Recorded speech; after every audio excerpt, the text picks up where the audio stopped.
Hi, chat. How are we today? I am on. I am officially on. I've got the new light, not broken. Does it look hazy? I might have to clean this. Hold on. I'm going to clean you. Hold on.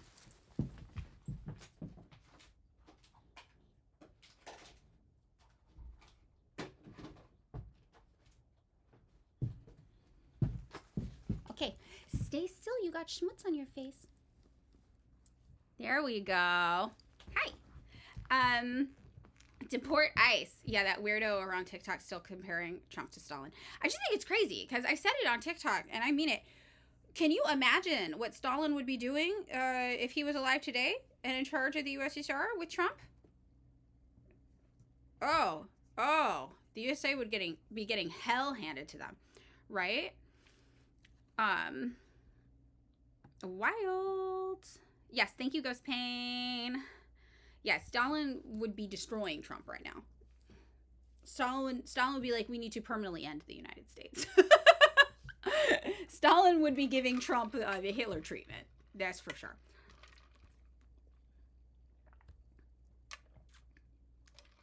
All right.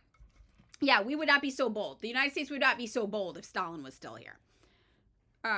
You made me so sad when you said that I didn't know how much I missed Stalin today. I mean, yeah, it's pretty wild. It's pretty egregious. The misrepresentation and mischaracterization of Stalin is honestly one of the greatest psyops in American history. In school, they taught you Stalin and Hitler were besties. Crazy. That's crazy work. Because, yeah, Stalin, as everybody says, Stalin is the reason we are not speaking German today. And, Stalin famously tried to convince the West to ally with the USSR to defeat the greater evil, which was fascism. And the West said no, because we were too busy making money off of it. And that happened for years. Yeah. Wild. Okay. How many people do we have over here on Twitch today? Yeah, they made a non-aggression pact seem like an alliance. Crazy. Without giving you any context for what happened before or after the non-aggression pact. Oh, Kumashi, 30 stream streak. Yay, thank you. 154. Okay, we got to get more people over here. All right. You were basically told Stalin was a cold-blooded evil murderer. Yeah, it's crazy what people did to that man. Professor Jang. Okay, let's talk about Professor Jang. All right. So the first thing you need to know is my partner and I, we get in political fights. Okay. And my partner does not have bad values, has a little bit more anarchist tendencies. But one of the funny things is my partner's biggest critiques of their family is that their family was from the USSR. And they're like, oh, my grandma, it's not even like fun. It was never fun talking to her about politics because she was like obsessed with Stalin and thought Stalin was perfect and the USSR was the greatest thing in history. And I was like, based USSR common granny win, like I'm on your grandma's side. So I think when my partner talks to me, they're like, oh, this just reminds me of my grandparents. Oh, you guys, so I think it's more like personal annoyance and my partner's desire to be a contrarian because they can be like a little bit of a contrarian, So we get into these like weird like political fights sometimes. So my partner is all into Professor Jang. And I'm like, this guy's a lunatic. Like, how do you watch this? And my partner's like, no, but he's always right. I'm like, he's predicting things any Marxist-Leninist has been predicting way longer. Like, he predicted that the United States would go to war with Iran. Hello, we know that the United States has been wanting to go to war with Iran forever. Like, what are you talking about?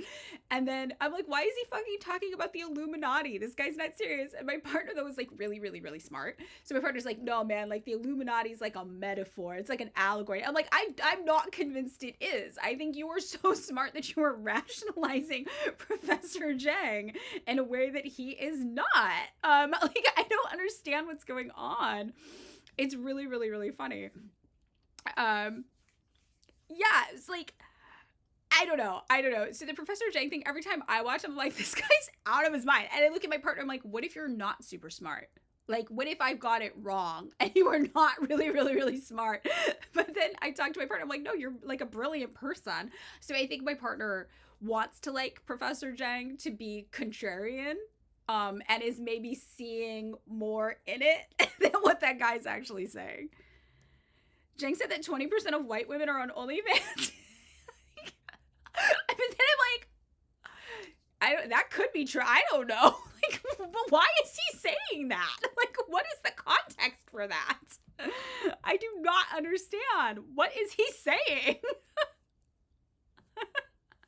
very anti-communist. Yes, he is. Ah, you teleported. Yeah, okay. No, Lenin did not hate Stalin. There's an article about his likely CIA. I mean, I trip out on this guy. I'm just like, what is the appeal of this man? You've met geniuses with problematic politics. Way worse than my partner. There's no intelligence. Okay, well, okay. My partner, I want to say, is not problematic. My partner is just, their whole thing is they're like, I'm not dogmatic. And I'm like, Marxist-Leninism is the least dogmatic ideology ever. It's literally like, be flexible, roll with the punches, see what you can make happen. I don't know how it got branded as being this hardcore dogmatic ideology. That's not what it is. But I really do just think it's that because my partner's had a unique growing up. Like, most of us grow up surrounded by anti-communist propaganda. So my partner's grown up surrounded by pro-communist propaganda. Like grew up as a little kid wearing the hammer and sickle furry hat. Like, grandma's house was a tribute to Stalin. Starts dating me, and I'm like, let's talk about the greatness of the USSR. So I think that they're just like, oh, okay, enough already, which is like a unique experience. That's very, very funny. Okay, wait. So how many people do we have over here on Twitch? What do we got going on in our Twitch chat right now? 189. Oh, it's low. It's pretty low. We're not doing so great. It's because of the shirt. Too full coverage. We get more people on Twitch when I wear a low-cut shirt. 167. Ah, not great. You know what? Let's just go for it. It's my last Twitch stream. 840. Yeah, we need a TikTok ban. It says go to Twitch. Okay, so I think we'll start here. So you guys, if you haven't joined us, most of you have, that's great. Come on over to Twitch. I'm going to hang up here. It's Madeline Pendleton there with no underscore. It's really, really fun. And I'm not restricted there. TikTok is restricting me. I don't know if you guys can see it, but I can see it here because it thinks I'm trying to sell you things. I don't know. It's been happening for weeks. Okay, hanging up. Bye.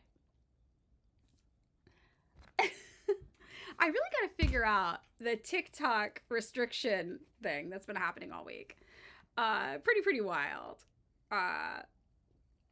So, yeah, you really had me doubling. Hi, everybody. Welcome. Welcome to our lovely Twitch stream. Double down. Maybe a week off will. Yeah. Okay, so. Hydrating. Yeah, I need Titty Tuesday. I'm just going to wear a push-up bra.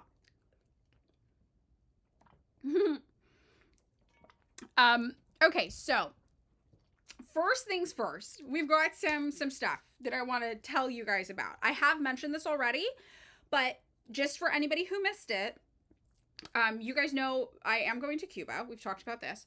And I will be bringing supplies to Cuba. So, and I want you guys to really understand, there's a huge tradition and history of socialist exchange going on in Cuba. So the circumstances right now are a little intense. Obviously, we saw that yesterday, the Cuban power grid suffered a complete collapse. So they have no power. Cuban people are used to living without power for prolonged periods of time, though, unfortunately. They have dealt with rolling blackouts for a long time. There's actually been some minor signs of unrest, which are a little uncommon. I think night before last at midnight, some people in Cuba broke into a Communist Party headquarters and tried to light things on fire and stuff. That's really, really rare. So we also know that the United States has a history of paying people in Cuba to do these types of things. And if you look at the history of the United States doing espionage in Cuba, it's full of stuff like this. It's quite interesting. So we don't know, obviously, if that was actual legitimate Cuban people mad at the Communist Party. That's pretty rare. That doesn't really happen there. Or if that was something maybe that the United States got our hands in and tried to fund. That's pure speculation on my part, because sometimes being a communist, you get the joy of speculating about what the U.S. government is up to in our enemy countries abroad. But the reason why I'm like, I could definitely see that being something that the United States had their hands in, speculation, is because we always do stuff like that. We've talked about before Zunzuneo, when we started our own fake Twitter with the help of USAID in Cuba to try to get everybody to overthrow their government. We talked about the fake music festival that they threw. So they did that down there to try to get people to overthrow their government. We know that they went down there and paid a bunch of people in Cuba to try to assassinate Fidel Castro when we still had Castro around. And a bunch of people took the money and then just never did it. And then the CIA would be like, so what's up with the assassination? Are you going to do it? And they'd be like, yeah, definitely. Probably next week. And then they just kept doing this indefinitely until the CIA just gave up. So we've got this huge history down there of doing some stuff. But whatever the case, this is a period of specific political turmoil for Cuba. However, it is important to note that Cuba has been dealing with political turmoil, dealing with the United States trying to overthrow them, dealing with the massive effects of a total blockade against their island that has made it hard for them to access supplies, including oil, and especially dealing with trouble accessing oil since the Soviet Union disbanded in 1991. They've been dealing with all these things. So, oh, Fork's here. Fork was in my bedroom whining to be let on big bed, but I ignored her and she just came in. She just gave up. You can go to your bed here. No, do not eat the toothpaste. She's trying to eat the toothpaste that is supposed to go to Cuba. Fork. No. Come on. Good girl. Come on. Good girl. Fork is a dachshund. Come here. Do you want to make an appearance? Come here. I might have to go put her in big bed really fast. So basically all of this is to say that while the news coming out of Cuba is dire, it is important to remember that Cuba has been in a dire situation for decades. They have managed to persist. The people there do have some of the most revolutionary spirit ever. And the trip that is going on right now is particularly large because so many people are bringing solar panels to Cuba. This is part of the Nuestra America convoy, which Greta Thunberg talked about, that has hundreds of delegations from all over the world going of socialists.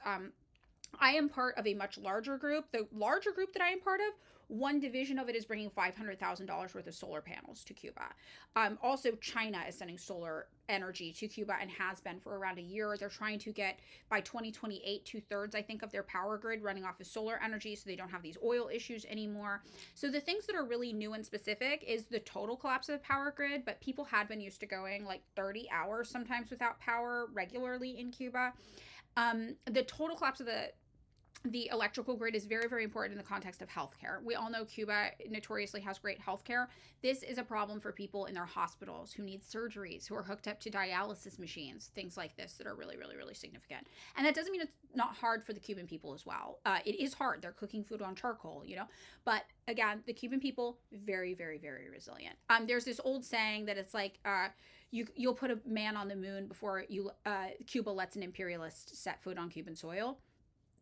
So, you know, Cuba has resisted for a very, very, very long time, and we have no reason to believe that they won't continue to resist today. So that said, what I'm doing is part of a massive tradition that's been an exchange of socialists around the world going to Cuba to learn from them, to learn about their revolution, to learn how they have successfully survived in the face of the world's greatest imperial superpower trying to destroy them for decades. And it is really a learning opportunity for other socialists. And it's something very nice that the Cuban people do for us. They teach us about their revolution. They teach us about socialism. When I go, I'm going to be doing work exchange and working, volunteer working in agriculture work there. And this is something that's very interesting to me. I've always been very interested in agriculture and hydroponics and urban farming. And Cuba has a very developed urban farming program. So this is really not a thing where it's like take pity on the Cuban people. They are in a very, very hard situation right now. I will say it is a uniquely hard situation that our convoy is coming into, but it also, I really want to say, is an opportunity for us to learn from them. So the way it works is we bring them things they need that they can't get because of the blockade. We bring them over-the-counter medicines. We bring them sanitary supplies, and they, in turn, teach us about their revolution. So that said, here are the supplies that I will be bringing that was paid for with your Twitch subscription. So your Twitch subscription is paid for my plane ticket to go there, which was between $600 and $700, if I remember correctly. And I spent all of the Twitch subscription money last month on this. I thought I was going to have enough money to pay my car registration, but I didn't. I just, once I started, I was like, I'm just going to buy it all. So here's what the rest of the money bought, okay? I got a list on my phone. I'm going to read it to you. 4,000 ibuprofens, 160 menstrual supplies, 160 over-the-counter cold and flu medicines, 150 toothbrushes. Somebody told me on TikTok that they just went and they were in need of toothbrushes, so we prioritize that. 48 soaps and sanitizers, 16 solar-powered personal lights for personal use in people's homes, 8 deodorants, and 8 toothpastes. And that is what all of your Twitch subscription money paid for. And this is all the stuff that I have to pack into a suitcase, a checked bag suitcase to bring down there. Yeah, so You are helping Cuba by supporting the Twitch stream. That is your money that paid for all of those things. Yeah. And I think that that's important for you guys to know that your money did that. And I couldn't tell you for a long time because I didn't have the go ahead to talk about it, but that was great. So, all right. That is what up. First time chat, we have a troll in chat. Why socialist girl is not trying to look like people who's working hard to be near a socialist auditory? I can tell this is a translation issue, and I don't want to knock it. Because I can barely speak any language, including English, and people who speak more than one language, I really, really respect that.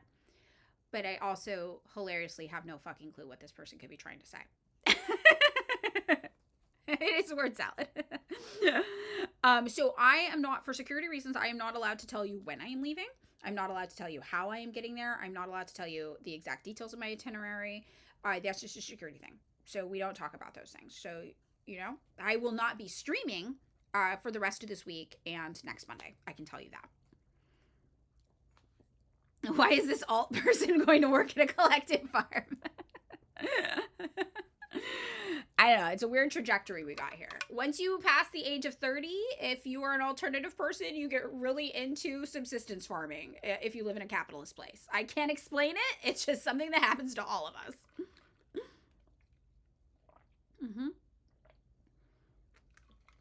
So, all right, that said, that's my big update on the Cuba trip. I will be not bringing my phone, also for security. So I'm bringing a burner phone, which is my old iPhone 7 that barely works, and I will be attempting to record videos and take photos while I am there. There's no internet. There's no power, so they can't run cell towers. There's no internet. I said this on my TikTok stream. It's like the 90s. I'm flying in there like it's the 90s. I'm just showing up with a suitcase, right? So, but even maybe a little weirder. Well, I guess cell phones. Yeah, they had like landline phones in the 90s, but still pretty much like the 90s. And I was alive during the 90s. I remember this shit, right? So, yeah, I will just have basically a bricked iPhone that I am using for photos and videos, and hopefully it does not get confiscated at the border. If my phone gets confiscated at the border, I will have no pictures or videos to show you. I will just have stories to tell you. But I will do that as well. All right. So I'm going to see about bringing, I have a disposable here. I'm going to see about bringing, it's my partner's leftover from a trip we went on to like Spain. So I'm going to ask if I can steal that. Yeah, I'm just going to show up. Like, what's up? I'm here. I got 4,000 ibuprofens in my suitcase. You guys want to hang out? Yeah. And I am going, as Rob said, yes, with the New West for America convoy. Digital detox. Yes. Thank you guys, new subs. Thank you. Yeah, I have these like old crummy cameras. I'll show you really fast. Hold on.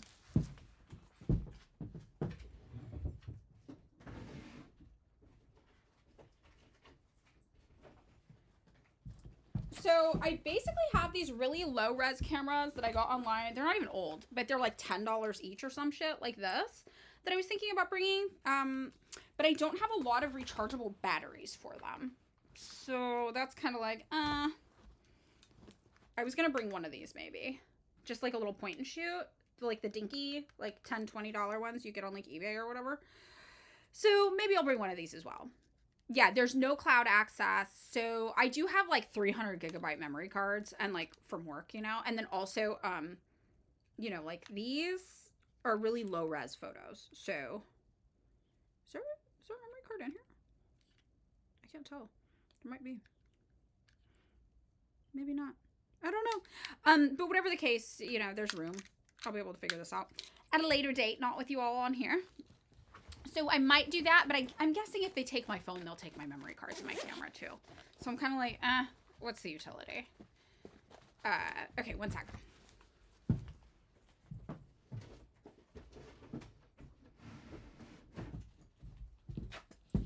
Hijabi Hive is going too, right? Yes, not for mine, but other missions to Cuba. You're going on next month and you're volunteering. Yes. So yeah, there are a bunch of convoys going. Send the SD card in the mail. That's actually a really good idea. Okay. Maybe. We'll see. I haven't packed yet, so I have to pack today after the Twitch stream. So, other ways you can support I know it sounds counterintuitive, but my job is a worker collective. It's a very small business. There's currently only 3 of us that work there. At our height, we had like 12 people working there, including me. Now it's down to just like 3 of us because the economy's so ass. So when I'm gone, a third of the workforce is gone, and that's pretty major. And I do a lot of the marketing and social media stuff, a lot of the stuff that keeps sales coming in. So in my absence, I've put our entire website on 50% off for my day job. So we sell clothes and accessories. It is, again, a worker collective. We make everything sweatshop free in China. Go commies. So if you want to buy something from our website, that actually does help us, because that means people can still get paid. Money comes in the door. You know, contrary to what the internet tells you, like, we're a very, very small company, and this helps people pay their bills. So you can do that as well, and it is shoptunnelvision.com. Oh, thank you, gifted subs. Yay, so nice. Thank you, Chet Norris. Any chance for a baseball or trucker hat, maybe patches? You know what? I should do that more. I should, because there's a lot of dude comrades out there who would love to support. I know that. So I'm going to work on that. Thank you. Well, I have made like trucker hats and stuff in the past, but they don't sell super well, but I'll try to keep some things. So thank you guys. You bought from the store before. Yay. Thank you. So that's another way you can help if you like, you know, the more jewelry-ish stuff. Trucker hat patches, this is good to know. The dudes have been asking for stuff, and I kind of don't have an excuse, because I literally used to be a menswear. Oh, Chet, you did 50 subs? I just noticed that. It's major. Oh my god, thank you. Wow. Yeah, so I used to be a menswear designer at Levi's, so I have no excuse not to design menswear. I should be able to do it. Thank you so much, Doris. That's awesome. Okay. So now that the yapping is done, your phone was stolen a few months later since you were in Cuba. Your auto backup disabled. You lost all your photos. Ugh, yeah. Ugh. What's my demographic on TikTok? It's mostly young women still. It is. It is. But I will say that, so this is like an interesting thing that we can talk about, because it's fascinating before we get into our actual stream topic today. There's been this growing trend in like alternative subculture spaces towards liberalism. And I don't know if you guys have noticed it. I've talked about it on stream with a few people before, or on like podcasts and stuff with a few people before. And the best I can figure is that because anarchism is very, very prevalent in subculture spaces. Oh my god, yay, Quabbage. Okay, yay, you're a man. You found me because your girlfriend watched me on TikTok, and you found a fish from me. Yes, okay. So the girly pops like me on TikTok still. But the demographic I've lost the most of is alternative girls. Like, alternative girls now just fucking hate me. And that used to be most of the people who engaged with my content. And they really started hating me when they found out I was a communist. And the reason is that alternative spaces are aggressively anarchist. And anarchism lends itself to liberalism, unfortunately, right? I always joke anarchists are alt-libertarians. But there is something to that, I really think. And I don't say that to shit on anarchists. I've told you guys before, I quite enjoy anarchists. I think that anarchists in many ways represent the actual political literacy, and I don't mean that to be a dunk, but I know they're going to take it as a dunk, of the working class. A lot of people in the working class are mad. They don't like their government. They know this system isn't working for them, and they are inherently mistrustful of government in general because they've seen how much their government has fucked them over. And it's a very reactionary belief, right? All governments must be bad then.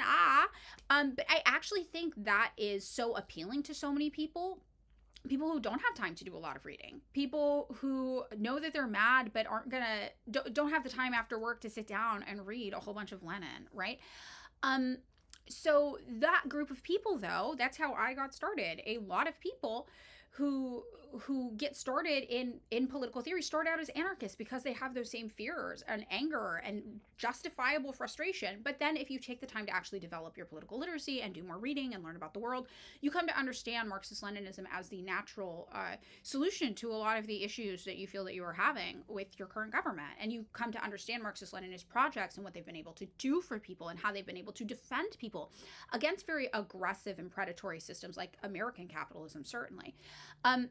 So that said, though, when a lot of these kind of TikTok alternative girls found out that I was a communist, a Marxist-Leninist, who did not vote for Kamala Harris and did not support the Democratic Party, their subculture scenes have only allowed a kind of no effect style rock against Bush back in my day, but now it's like a rock against Trump mentality, a vote blue no matter who, Kamala Harris, yay, girl boss, slay queen mentality, or an anarchist mentality. And those are the only two ideologies that are really accepted in a lot of subculture spaces. Yay, more gifted subs. Thank you, Chickles. Thank you. So, I think that those people really hate me now. They really, really, really hate me now. And that's a huge part of my base that I lost, which is weird because I always told people I was a communist. But a lot of them have been taught that there's a good way to be a communist, and it is that you support the Democratic Party, which we all know is not what being a communist is at all. We know Lenin has written often about how communists should engage in electoral politics, and it is not that. But, again, low political literacy, low reading development in their political ideology, combined with a fear, a general and not misplaced fear of American capitalism, a fear of the gleeful way that the Republican Party espouses these bloodthirsty ideas that we know the Democratic Party shares as well, but they just don't talk about it as loudly. And that drives them to have these beliefs. So that has been something interesting about my online presence. The people I lost the most were the alternative girls. And that makes me sad as someone who was once an alternative girl before I knew being non-binary was a thing, right? That makes me sad because those are my people and I want them to actually be subculture. I want them to actually be counterculture. And as we learned on yesterday's stream, when we were looking at Florida passing all of these anti-communist laws, right? The most counterculture thing you could be, the thing that the Donald Trump administration hates the most, the thing that Project 2025's Heritage Foundation hates the most is for you to be a communist, for you to be a Marxist-Leninist. The most punk rock thing you could be is a Marxist-Leninist. And the US government is telling you that every single day. And people still aren't getting it. So that's our greatest struggle, I think, in communication. Hoodie Monster, ex-liberal who once believed we could vote our way out of this mess, radicalized by the understanding we cannot. Love everything I'm relearning that are actual facts about the United States' place in the world. Yes, thank you. Welcome. And a lot of us have had this experience, I think. The DIY ethic that comes along with it is cool. That is true. Najish Bakir says the most well-read people we've met are anarchists. They read a bunch of interpretations and critiques of Marxism, but I think the issue is they don't read foundational theory. That's interesting. I mean, when I was an anarchist, I definitely read a lot, but I also did not read foundational theory. Yeah, I read like this much Marx, and then I read Bakunin fighting with Marx, and then I read Emma Goldman, and Emma Goldman's writing style is obviously very appealing to a lot of people. It's very enjoyable. So very fascinating. The state of the world today.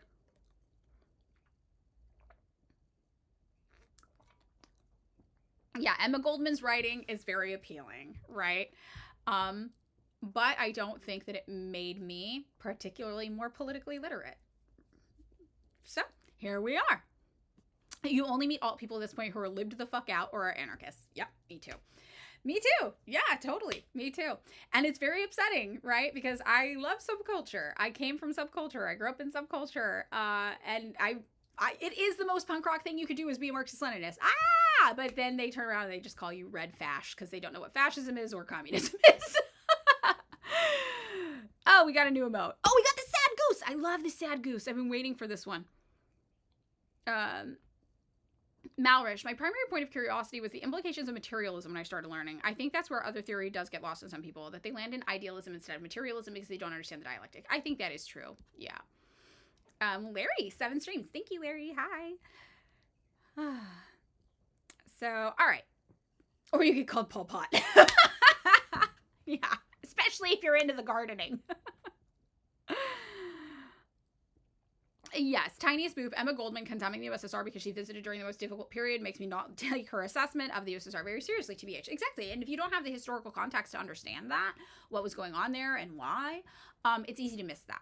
Right? And it's easy to fall into kind of hero worship. Like, I think when I was a teenager, I kind of hero worshipped Emma Goldman a little bit, right? And that's something you do when you're a teenager. You become a fan. You are a political fan. You just like other people who are teenagers might be fans of pop culture figures. Sometimes you can become a fan of historical figures, a fan of political figures, and that will lead you, when you don't have a lot of a political understanding of the world, to just be like, well, I'll just believe whatever that person believes, because I read something they said once and I liked them, and I don't know a lot about this topic. And that is literally what I did. Maybe I'm projecting, but this is what I did when I was 13, 14, 15 years old.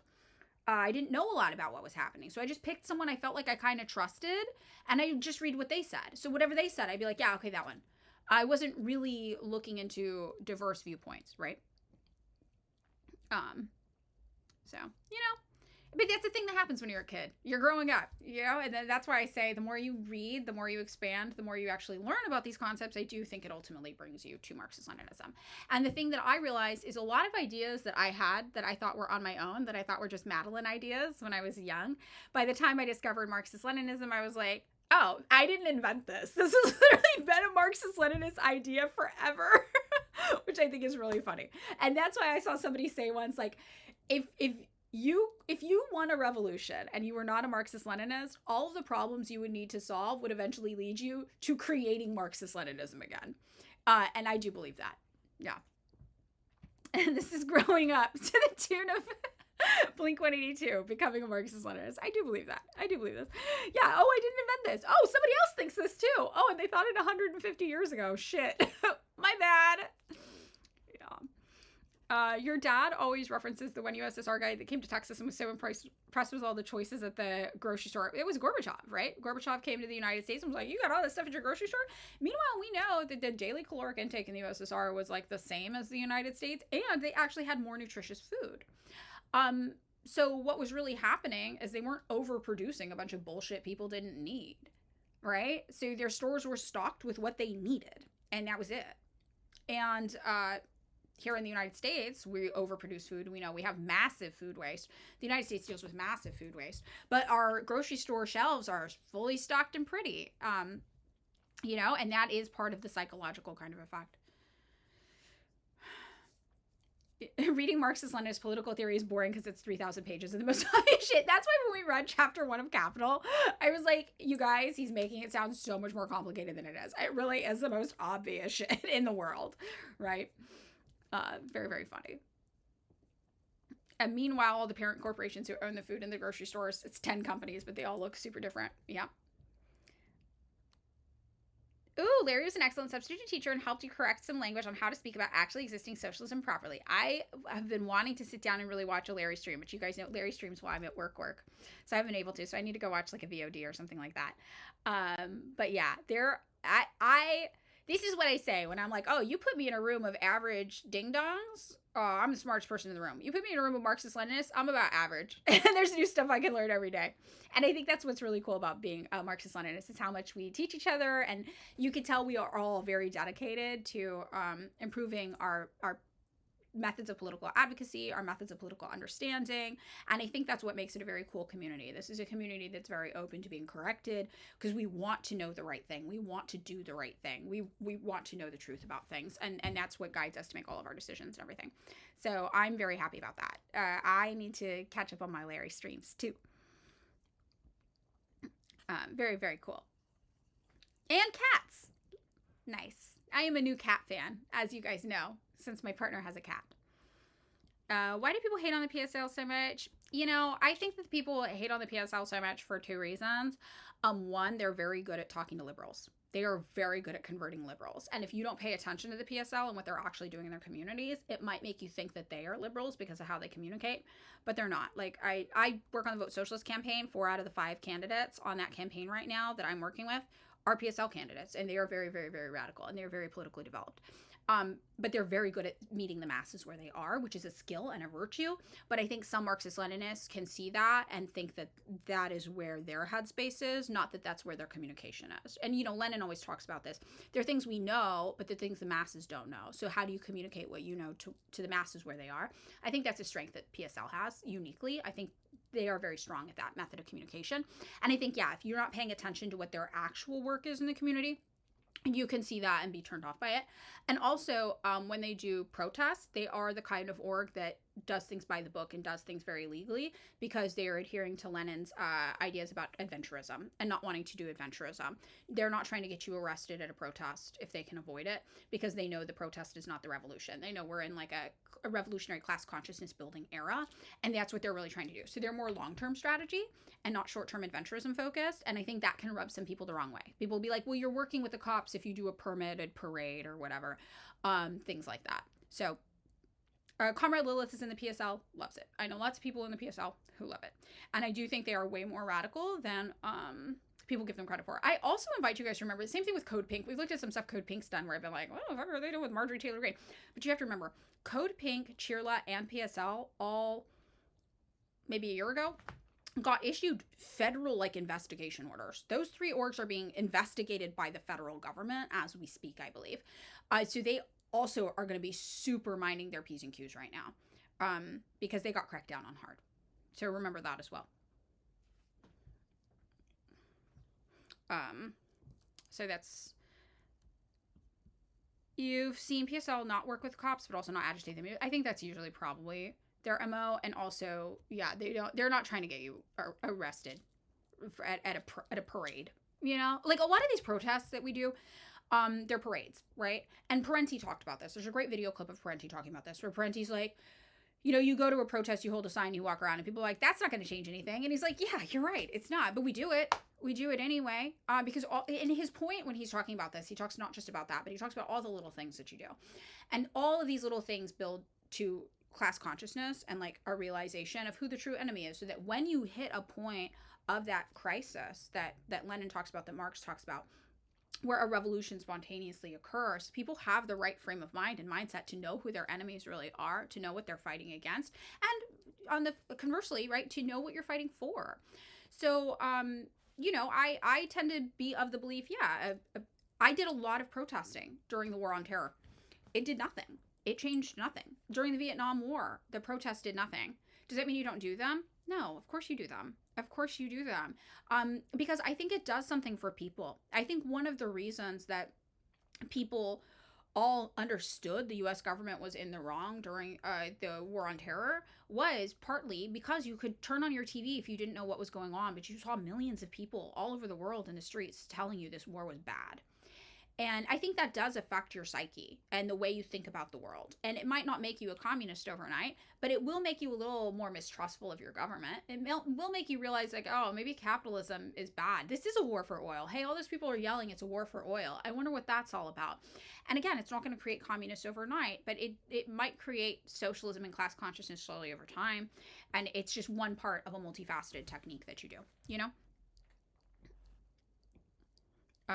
So, you know, I think that's important to remember. And I do love, maybe I should try to find that Parenti video to start us off. Sorry, we're having real loose episodes because I'm about to leave. So we're not doing our structured thing. But let's see if I can find it. I just opened Twitter to a banger of a Larry tweet about Otto Warmbier. Oh, hold on. I gotta restart my screen here. Hold on. Screen capture.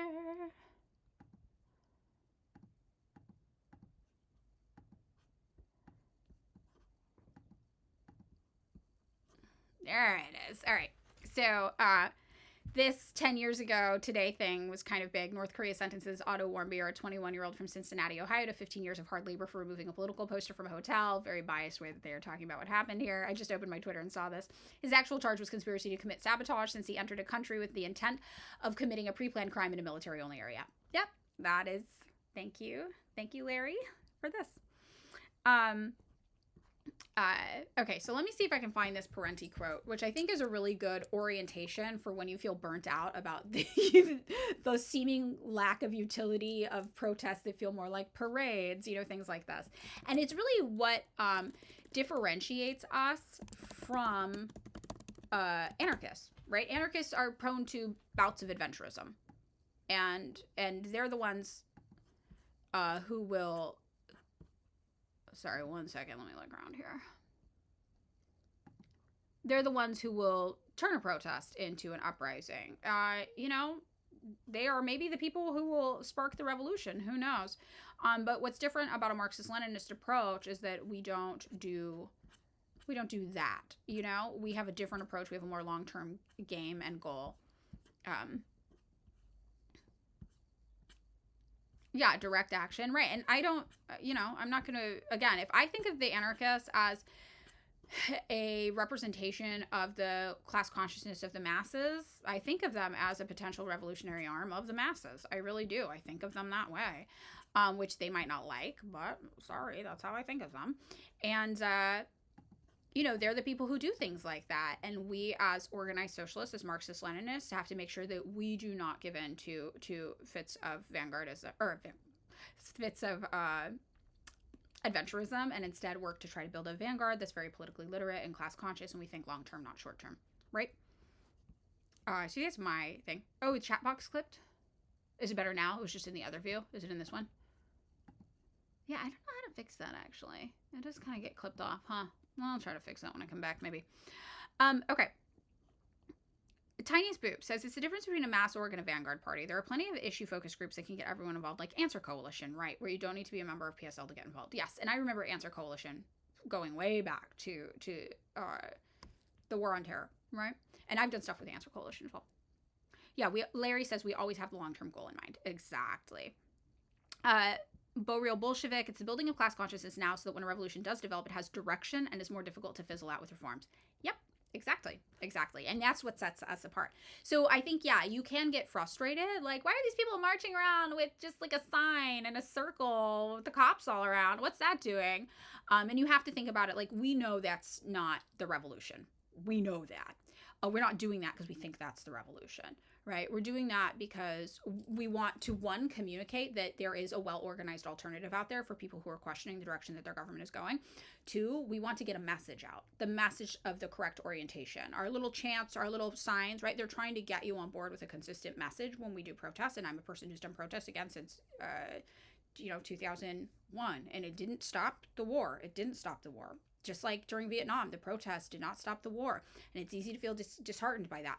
But we might have made a new generation of socialists. There's a reason why 2/3 of Gen Z adults today are sympathetic towards socialism. And I can't say for certain that it didn't have something to do with us marching around. A little bit to do with us marching around in circles, holding up signs, right? It's not going to be all of it, but it helps change the overall political consciousness of the place that you're in. And that's the better way to think about it. It's a messaging opportunity, right? It's not the revolution. The protest is not the revolution. The protest is a messaging opportunity. Right? 2/3 is a beautiful number. Let's raise those stats. 1/3 sympathetic to communism. Unfortunately, they all think Stalinism is a thing and whatever. But we can fix it. We can work with that. That's a good place for us to start. So let's take a look at this Parenti talk about it. It's 2 minutes long. I think this is a really pertinent video to what we're talking about before we get into it. I've not seen Khalil's new video about Netanyahu. I love Khalil though, so I'm excited about that. All right, so let's watch this video really fast. There's a lot to be done. The question is, what are you willing to do? You're right, though, that often the fight comes over tactics on the left. Not even the goals. Everybody will agree. We don't want militarism. We want a clean environment. We want this. We want that. But then the tactics, and there's always a fight over it. My tendency is to be open to all those kind of things and to be less critical, because of my experience during the Vietnam War, where there was no shortage of people who kept sidling up to me and saying things like, "You think handing in your draft card is going to end the war?" I said, "Well, no, but I'm going to hand it in." "Do you think standing in front of a draft board and getting beaten up by the New Haven police and dragged through a hallway, as 3 of them did to me, are going to end the war?" I said, "No, but I got to do that anyway." "You think working for Eugene McCarthy and then later Robert Kennedy before he got wiped out is going to end the war?" "No, but I did it." "You think marching in the street, carrying signs and shouting slogans is going to end the war?" Those statements were usually made by people who didn't do a damn thing, never got off their butts to do it. And there was no shortage. There'll be no shortage of people who to tell you that your actions are useless, fruitless, the odds against you are insurmountable. And they are in many respects, but we have to keep doing that. If we didn't do that, think where we would be. We'd be back there working 14 hours a day for subsistence wages, which is their goal, and it isn't our goal. Our goal is peace and freedom and sanity and dignity, and above all, a caring for the human condition and human beings, not for those few in George Bush's class who feel they've got to live in the style they're accustomed to on our blood and our labor. Now I'm going to end it. I'll take one more question. Wait.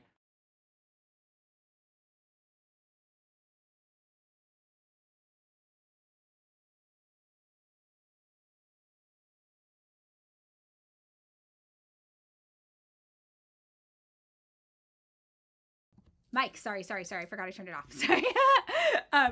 So just to tie in what Parenti was saying, to tie it in with Cuba, do we think that going to Cuba with a bunch of solar-powered lights and 4,000 ibuprofen tablets is going to end the blockade?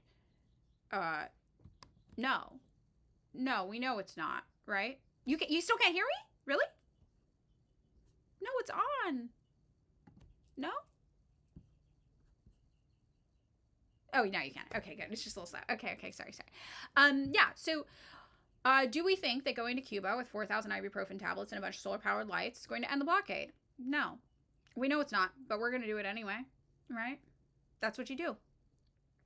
So, I'm going to cry thinking about Cuba. Cuba and crabs! And it raises awareness. It lets people know, like, there's a community of socialists out here. We have a different vision of the world. And while you sit there and go, why won't some country do something? Well, there might not be enough of us, and it might not be enough, but hey, look who is doing something, right? It's a few thousand socialists around the world who got a suitcase and packed it full of shit and just showed up.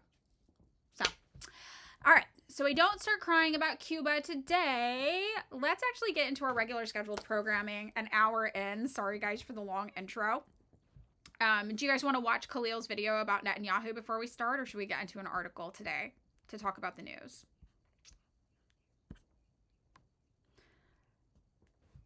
Cuba has not fallen. They've not fallen. Article. Let's watch it. Love Khalil. Khalil. Yeah, I love Khalil too. Okay, where's the Khalil? Here's the Khalil. Let's watch it. I do not want to get your hopes up, but I genuinely believe that Iran managed to kill Benjamin Netanyahu. In this video, I'll explain why I believe that and what I believe the fallout of that will be for the entire globe. What sticks out to you about this video, besides the fact that he takes a sip of the coffee and it does not go down at all? Just watch the video. What sticks out to you? Why is that fucking demon addressing the world in Hebrew? That video was not made to convince Americans that he is alive. That video was made to convince Israelis that he is alive. That's why he's speaking fucking Hebrew. There are other reasons why I believe that he is dead that you can look into on your own time, but that was the thing that sold it to me. That nigga is speaking to Israelis. He's not speaking to the outside world. Now, what do I believe the fallout of this will be? This is the fall of Israel, point blank period. If Iran managed to kill the most protected man in all of Israel, that means all of those fucking settlers over there are not safe. Because Israelis do not have ties to the land, the only thing keeping them there is a sense of security. That shit is fucking gone if he is dead. Hundreds of thousands of Israelis fled 3 years ago because of October fucking 7th. Iran, which is now low-key teetering on the edge of being a global fucking superpower, seeing as they can control all the fucking trade in the world apparently, is now non-stop bombing them for the past 2 fucking weeks. And their defenses are so shit, they can't even protect the fucking president. The power vacuum left in Israel, if Benjamin Netanyahu was killed, cannot be fucking filled. That shit will split the country in two, especially if the claims of Ben Gvir being killed are also fucking true. The inability to fill that power vacuum will ultimately lead to a rift in Israel. The issue with that is, Israelis need to be on the same fucking page in order to oppress Palestinians. Because in case you didn't know, there are more Palestinians in historic Palestine than there are Israelis. Palestinians are the majority. That is the reason why they run an apartheid state, because equal representation for Palestinian people just means that you get voted out. Because you cannot democratically decide anything, you have to militarily occupy the people. But if the military is not all on the same fucking page, you're trying to fight a 3-front war against Hamas, Hezbollah, the Houthis, and Iran right now, right? Like, no, they're about to lose the fucking grip on Palestine. This will ultimately bring about the fall of Western imperialism. Because the big deciding factor on Western imperialism was military might. But the military might is fucking drying up. Israel ran through nearly their entire stockpile of interceptor missiles within the first 48 hours of the war with Iran. Because of this shortage of missiles, America is now going to its other proxies like Taiwan, South Korea, Ukraine, and taking their missiles to protect Israel. That is further weakening America's ability to militarily posture in all of these regions of the world. And it shows you the Iranian tech is more advanced because Israel needed an entire spy network, an air force, and a sneak attack to kill the leader of Iran. And they managed to kill Netanyahu with nothing more than unmanned drones and fucking missiles. Then you think, how long has America been trying to assassinate Ibrahim Traore in Burkina Faso? They have been trying to kill Ibrahim Traore for nearly 5 fucking years and have failed every single time.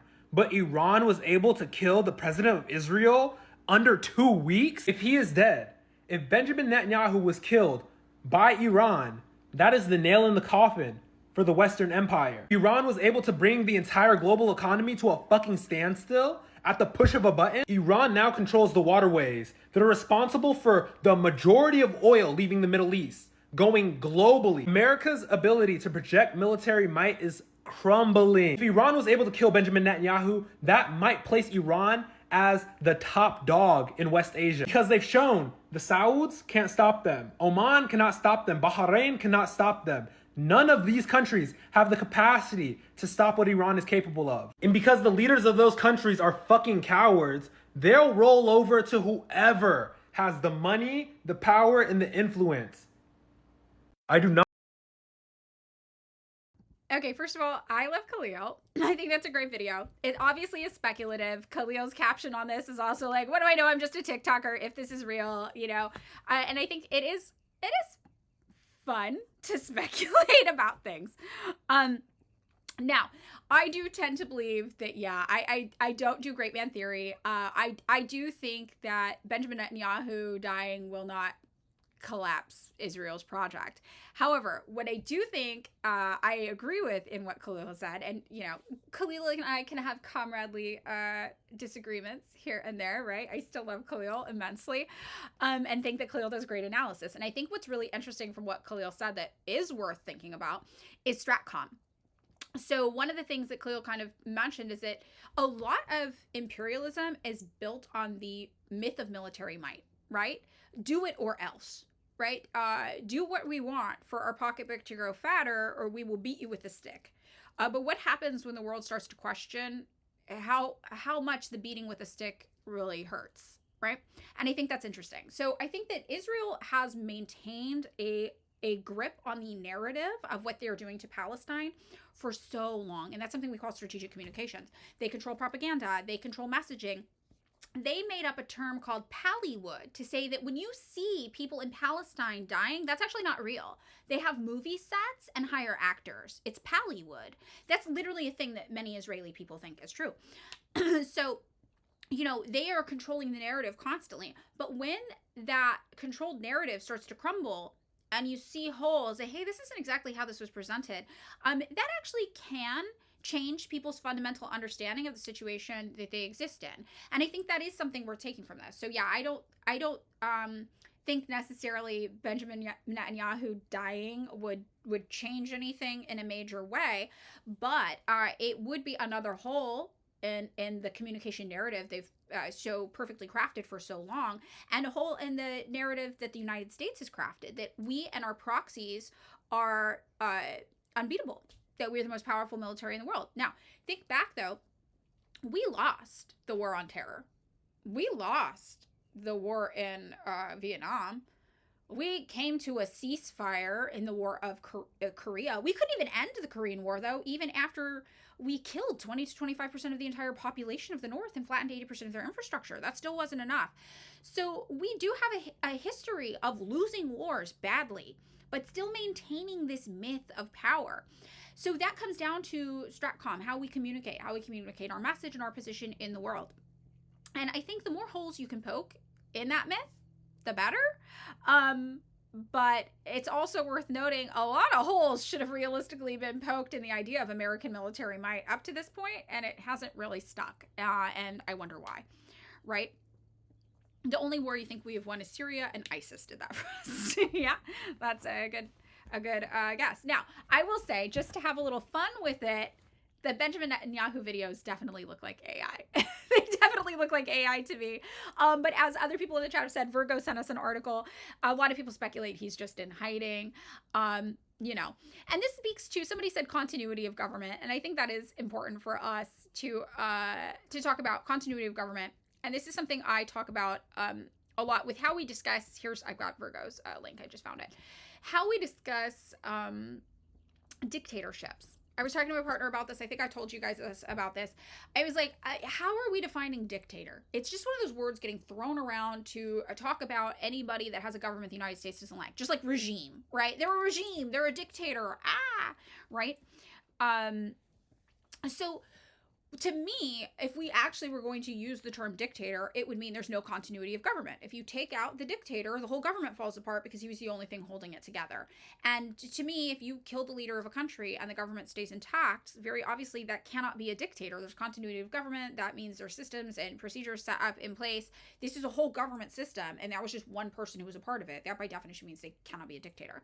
And something that I think is really fascinating is here in the United States, we were told the Ayatollah of Iran was a dictator. Most Americans don't know that they have like a president and a fully elected parliament, right? They don't know that. So to me, something that was like, well, this should have been a wake-up call for most Americans is, how did we kill the supposed dictator and the whole country didn't fall apart? The whole government still exists, right? They still have a president and a parliament. Like, if he was a dictator, shouldn't we have killed him and that was it? Boom, mission accomplished. Whole government falls apart because he was the only one holding it together. And I think that idea is really, you know, Americans aren't thinking, right? And most Americans don't know about the whole other part of the government that exists there. But I think that idea kind of applies to kind of what Khalil was talking about with Netanyahu. Like, how much of the Israeli government is Netanyahu versus a whole government structure with continuity of government where he would just be replaced. Yeah, dictator eliminated, yet no power vacuum? Curious. Exactly, Brody. In a true, if we are accepting the term dictator as something with political viability, if you take him out, a massive power vacuum should emerge. A civil war should break out. Warring factions should come to power. And we certainly have seen that the United States has done this. Look at Libya. I think, and in this way, there could be a case to be made that Gaddafi was a benevolent dictator because we took out Gaddafi and it created a power vacuum. And now that doesn't mean I think that Gaddafi was bad for Libya. Very clearly, Gaddafi was way better for Libya than everything that happened after we killed Gaddafi, right? But, you know, just in the spirit of understanding how we're defining these terms, it's very fascinating. As Malrich says here, but it's a country full of brown people. How could they possibly have a sovereign state structure, stable structure? And that's exactly what it is. We just want to think of anybody who's not white as being crazed lunatics without a developed government structure. Yeah. So, you know, just an interesting consideration on the ideas of what a dictator is, how we're using it, etc. It is xenophobic racism. It is, as Lilith says. Comrade Lilith nailing it. Okay, so yeah, Venezuela didn't collapse after Maduro being kidnapped. Why? Because he wasn't a dictator. Exactly. The vice president became president. And we can all have our opinions about how Venezuela, I feel, has been forced to cower, right? At the foot of American empire after what they experienced. And I'm not here to judge how they respond to that. I don't think that's my position as an American. But the fact remains that they had continuity of government. Okay, so let's get into this. We've got at least an hour to go in the stream. We're going to talk about what we actually come here to talk about today, which is the news. We have been kind of talking about the news. We've been talking about Cuba. We've been talking about Netanyahu. But let's take a look at some articles today. I actually have this article here that Virgo sent, which I could treat as a submission, speculation about where Netanyahu is. We could talk about that. Does anybody else have any news, though, they want to talk about? Any news articles they've seen, any stories that are interesting to them for us to look into. Yeah, the only thing weird about Iran is that Trump seems to actually have thought it would work. Malrich, I think the psychological chat, you're on a phone. Oh, okay. So, is Carr here? If Carr can't is able to do a poll and Virgo can't do a poll, we can vibes it out. Oh, you're on a phone call? Okay, that's fine. Don't worry about it, Virgo. Don't worry. Do your thing. Do your thing. Real life more important. We're just here to have a good time and yap and learn. Okay, Haley's Rainbow Library talking about the meteor in Northeast Ohio that fell, that you said everybody thought it was Iranian missiles. Iran only allowing Chinese currency through the straits. That's interesting. Trans resilience, the registry. Oh yeah, what is up with this? Trans registry. Let's look up that. Let's look at Chinese currency in Iran. Okay. Hashtag adventurism. My pick. Dealer's choice because I'm going to leave. Maybe that. Maybe I get a special treat since we can't do a poll. That's how it goes at work, and I always hate it. I'm not seeing articles about what's actually going on with the registry situation for trans people. Does anybody have any real articles about this? I've seen people talk about it on social media. December 17th, 2025. I'm going to look at this. I'm actually going to search for just this. I'm dictator for today. The election's fraudulent. Oh, Autistic Betty, one of your epilepsy medications is finally in stock. Yay! I'm so sorry, but yay! Okay, we've got this article also, pro-Palestine protester freed from U.S. immigration detention. Yes, I remember that. Okay, let me take a look at what's going on here. Hold, please, while I assess our options. Lo shot jest masla. Welcome. Lo shot jest masla. It's my Russian. For those of you who don't speak Russian like I do, that's the horse is eating butter. So, you're welcome. I learned so much from Duolingo. All right. Give me a second here. The accent's great, though. Whenever I talk to somebody who speaks Russian, they're like, your accent's surprisingly good. And I'm like, thank you. Yes, I can do Russian and Italian accents. That's all I got. What kind of butter is the horse eating? Look, I didn't get that far. Okay? I only did it for a couple weeks. I don't know many adjectives. So, don't come for me. All right. Oh, this one's just funny. A German tourist tried to sue a taqueria in New York for $100,000 in damages because salsa was too spicy. I love this because one time I was in New York City with my partner who lives out there, and we were at like an Asian noodle spot. I don't even remember what kind of Asian. And a French tourist in front of my partner was flipping out because they got mild noodles, and they were like, these are so spicy, like you're trying to kill me, like I should sue you, like all this wild stuff. They were just very, very mild noodles. And that is actually how I learned that a lot of European cultures don't have spicy food. I never really thought about it before, and I was like, I don't understand what's happening to my partner, and my partner was like, well, they're French. And I was like, what does that mean? And then they explained it. Yeah, very, very interesting. This is very, very funny. Okay, so I love that story that somebody sent us, but let's see what else we had. Okay, we have the Black Agenda Report, Israel using the Gaza Doctrine in Lebanon and Iran. We have the meteor that fell in Ohio. We have the Chinese currency in Iran. It's very, very fascinating. Oh, we have a video. Sorry, I clicked a video. It started playing. And we have this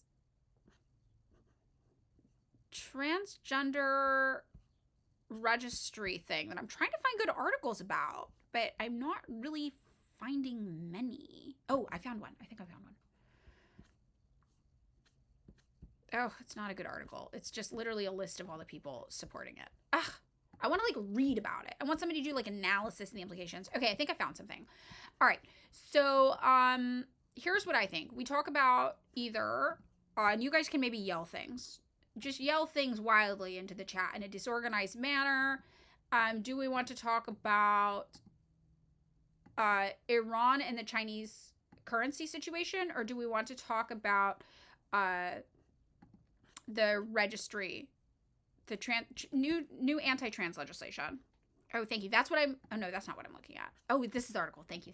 That's really, really helpful. Just yell, and I'll just do a little bit of a quick count. Yeah, everybody go to Gulag. Nobody go to Gulag. maybe the gulag is the friends we made along the way. I'll just tell you when to stop yelling. So everybody get your yells in, and then I'll vibe it out and I'll count. Real loosey-goosey with it. We're in the People's Committee consensus model of scream at each other in a room. And okay, stop. All right, let me count. Give me a minute. I'm counting in the chat.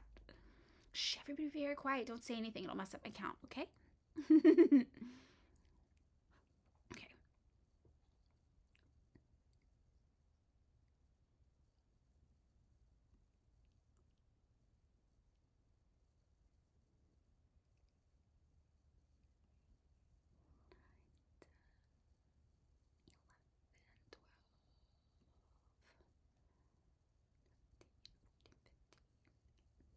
Okay, I got 15 for the trans registry. All right, help me remember. I'm gonna count it up. This is really hard. We're in dark days. This is how you all know how important Virgo is to us. We need Virgo. This is what happens without Virgo. So everybody, be really nice to Virgo all the time. Otherwise, you have to watch me count things. Okay. Let's see. 1, 2, 3, 4, 5, 6, 7, 8, 9, 10, 11, 12, 13, 14, 15, 16, 17, 18, 19. We already passed it. We're at 19. We're at 19. Okay, so we'll start with this, and then if we have any time, we'll talk about the trans registry at the end. Okay? Yeah, Virgo does civilize us. Virgo really does. All right. Communism is when counting. Sometimes. All right, so let's start with this currency thing, and then if we have time, we'll talk about the trans registry at the end. It's always interesting talking about domestic issues like this, because I don't know if other people feel this way or not with the domestic stuff, where it's like, I hate how Democrats attempt to politicize this stuff and liberals attempt to politicize this stuff, as a marginalized people can obtain liberation through their liberal bullshit agenda, and it's very, very upsetting. So then I get upset like twofold. I'm like, oh yeah, the Republicans think that queer people are subhuman or whatever talking point helps them get the votes from the moral majority on the right or whatever the fuck. And then Democrats are like, and we'll stop it. We'll save you. And then it's like, you're fucking Joe Biden signing the first federal anti-trans legislation in a decade. Fuck off. So then I get like double mad. Do you guys get like double mad? I get double mad. I get very, very mad. So these people. Yes. Double rage. I get double rage. I'm just like, oh, fuck everybody. Fuck everybody. I actually saw somebody just talk about this, but it's like important for us to remember, like, if you're a decolonial Marxist, like, part of people being very fucking weird about trans people, about, any sort of person who doesn't fit into like a gender binary, right? All of this is also ties into decolonial Marxism. It just does. Like, because we only have these rigid expectations of gender and gender standards, in part because of the expansion of white European cultural values around the world. And I think that is also important for us to remember.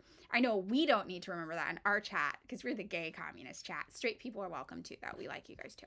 But when you look at some other communists out there who want to throw queer people under the bus or act like queer issues are liberal issues, it's like, no, you're literally just imposing this very narrow, like white Western European idea of gender onto the rest of the world that only expanded to the rest of the world because of things like imperialism, right? Like, part of you showing up, trying to export finance capital and backing it with a gun also meant exporting your cultural values at home, which were very much revolving around things like patriarchy and strict gender expectation of performance, et cetera, et cetera, et cetera. So, bleh, all of that.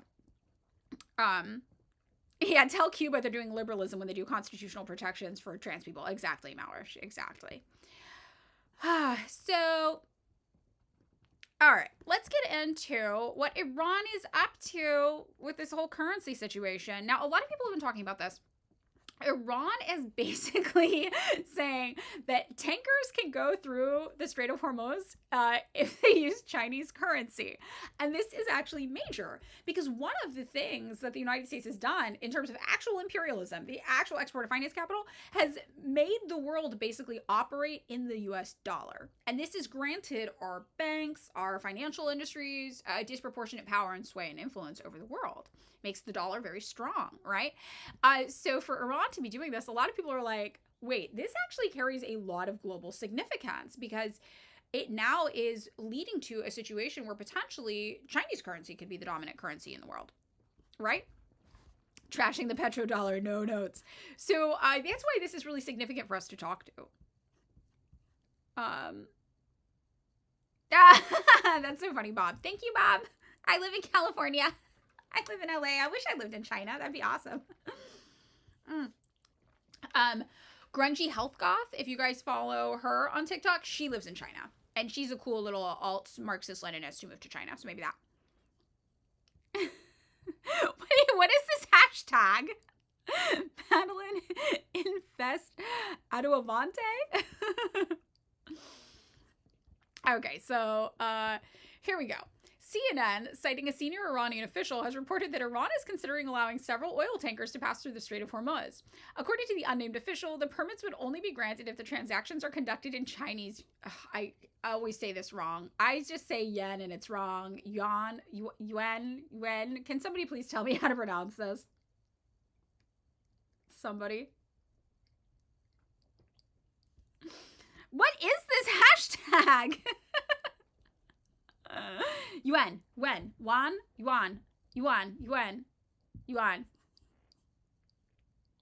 Oh, it's the biggest communist party in Europe. It will be 50 this year. Wait, where? Where in Europe is it?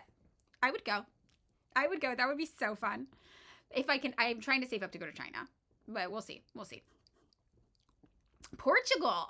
Oh, interesting. Yuan. Okay, yuan. So, they're only going to let these ships pass if the transactions are conducted in the Chinese yuan. And that's obviously the country's national currency. The report suggests that as tensions in the region continue to rise, the Islamic Republic is attempting to regulate tanker traffic through the Strait of Hormuz according to conditions set by Tehran. Such a move represents a form of economic warfare often described as de-dollarization. Very cool to see other countries engage in economic warfare, especially as we know that the United States loves to do economic warfare. We're like, do what we want or you'll get a sanction. Everybody's getting sanctioned. Total blockade. So to hear this coming back a little bit is like, oh, it's not so nice when it hits you in reverse, right? By insisting on payments in yuan, Iran is trying to bypass the U.S. financial system and Western sanctions. This approach could force international buyers into a difficult choice: comply with U.S. financial regulations or risk losing access to energy supplies. It also signals a strategic effort to bring China into the equation as a potential security guarantor for the strait, effectively using Beijing's economic influence as a counterweight to further U.S. military escalation. Now, one of the things I've also seen people online talking about is this kind of shows us if we can't stand up to Iran, what do you think would happen if we ever actually had to engage in military warfare with China? And I know we communists have been saying, oh, China would rock the U.S.'s shit. Like, oh, it would be so bad. I've seen people on there being like, oh, we would last 2 days. Like, if this little operation Donald Trump thought would take a week, 2 weeks, hardly any time at all, and Iran is fucking our shit up, imagine if we had to go to war with China. Think about how technologically developed China is. Think about how big China is. Think about how many people China has. Our shit would get fucked up. And thankfully, China is in its self-building, self-love, working on itself kind of era. China's just doing work on itself right now. It's trying to protect its peace, right?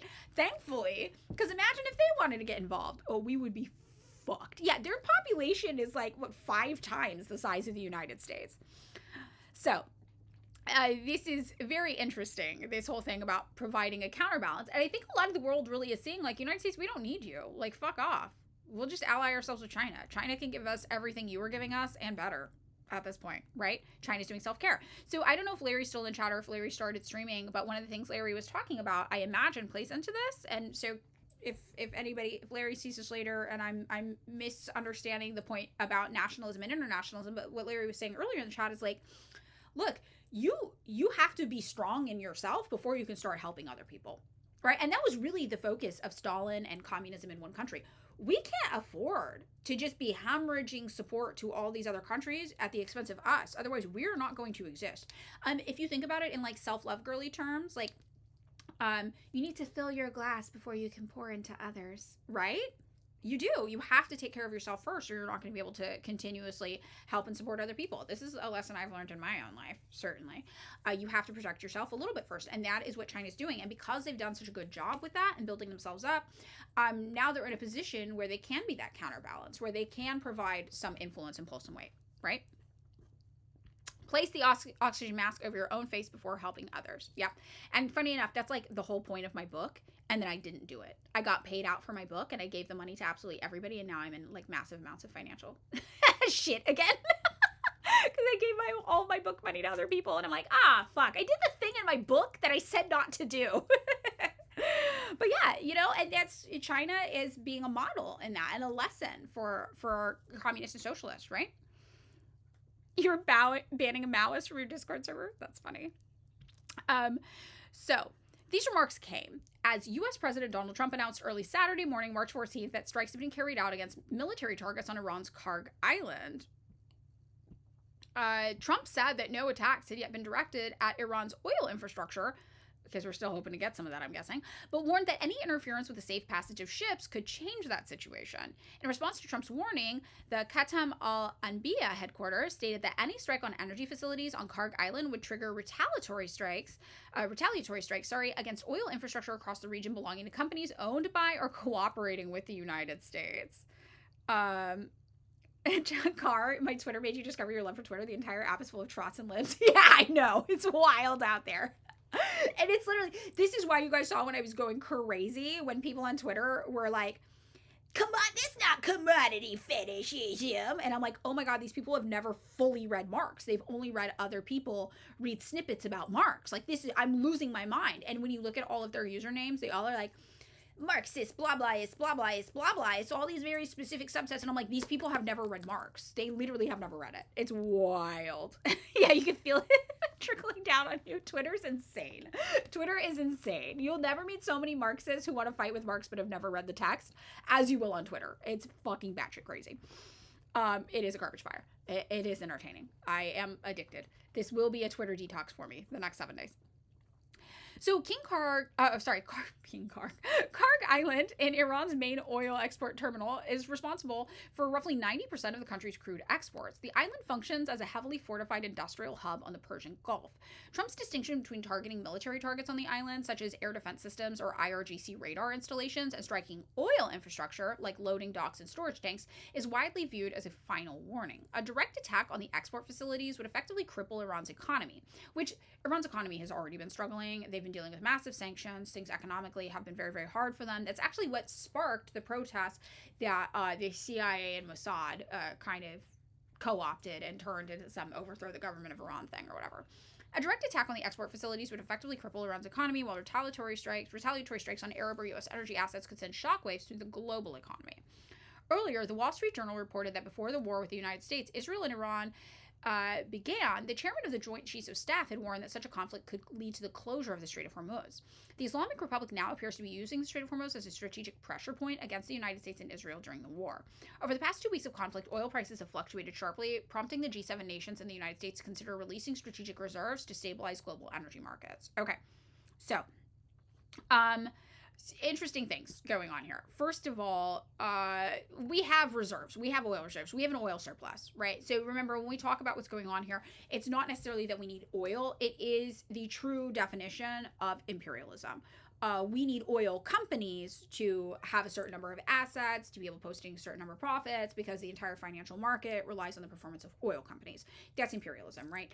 That is the export of finance capital. We're saying right here, oh, we've got oil. If we wanted, we could just release the oil to Americans. The only reason we're not, because that might affect the profitability of oil companies, right? So I think this is all very relevant to Lenin text we've read together. And USA oil comes from Canada and local reserves, yes. Also, worth noting here, Iran is basically doing mutually assured destruction. They're like, okay, you fuck with our oil, we fuck with your oil. And now look what happens. no oil's flowing. Is that really what you want? Do you want us both to be flowing oil, or do you want nobody to be flowing oil? We'll wait. So they're really calling our bluff when they say that, which I think is definitely super, super interesting.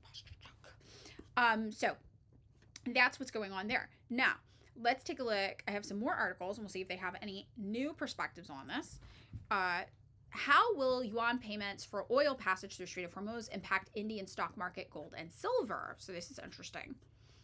By any means necessary, says the strait isn't closed to everyone. It's closed to the nations aiding the U.S. and Israel. Yes.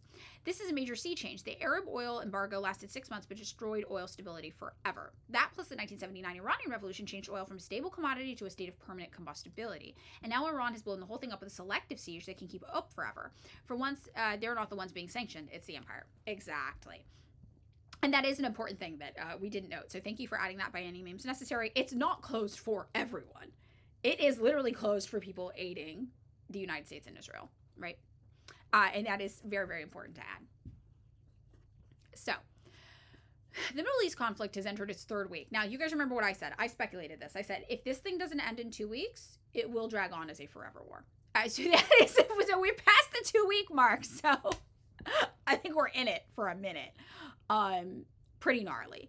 The only thing that's going to end this now is negotiations that would lead to the United States acquiescing quite a bit, and then Donald Trump spinning it and saying that we didn't acquiesce anything at all. But Iran has said that they are not interested in talking to us. So that's like the only thing that can wrap this up at this point. And Iran is like, no, send in your guys. Right, famously, send in your guys. We're waiting. We're not talking to you about shit. Which is very fascinating. So, in fact, there was further escalation in the U.S.-Iran war following the U.S. military strikes in Iran's main oil hub of Karg Island. The Islamic State is mulling all options to counter the U.S. and Israel, including mulling an attack on the backbone of Washington's economy, the PetroDollar regime. According to a Times of India report quoting CNN, the Iranian government is considering allowing oil tankers to pass through the Strait of Hormuz, provided they trade in Chinese yuan. For decades, oil has been priced and largely settled in the U.S. dollar, a system that reinforced the dollar's dominance in global finance throughout much of the late 20th century. That is imperialism, right? Imperialism is not big country does trade. Imperialism is not big country has border dispute. Imperialism is not big country goes to war. Imperialism is the export of finance capital. And this is what we see here. This is imperialism, right? Oil being priced and largely settled in the US dollar. That reinforces the dollar's dominance in global finance. That is imperialism. According to various reports, nearly 80% of global oil trade continues to be conducted in US dollars. PedoDollar. Oh, it is the global PedoDollar. Speaking of which, I need to unfollow that weird anarcho-communist pedophile on TikTok before I forget. Hold, please. This is what happens when you try to give an anarchist a chance. Something weird always happens. Let's see if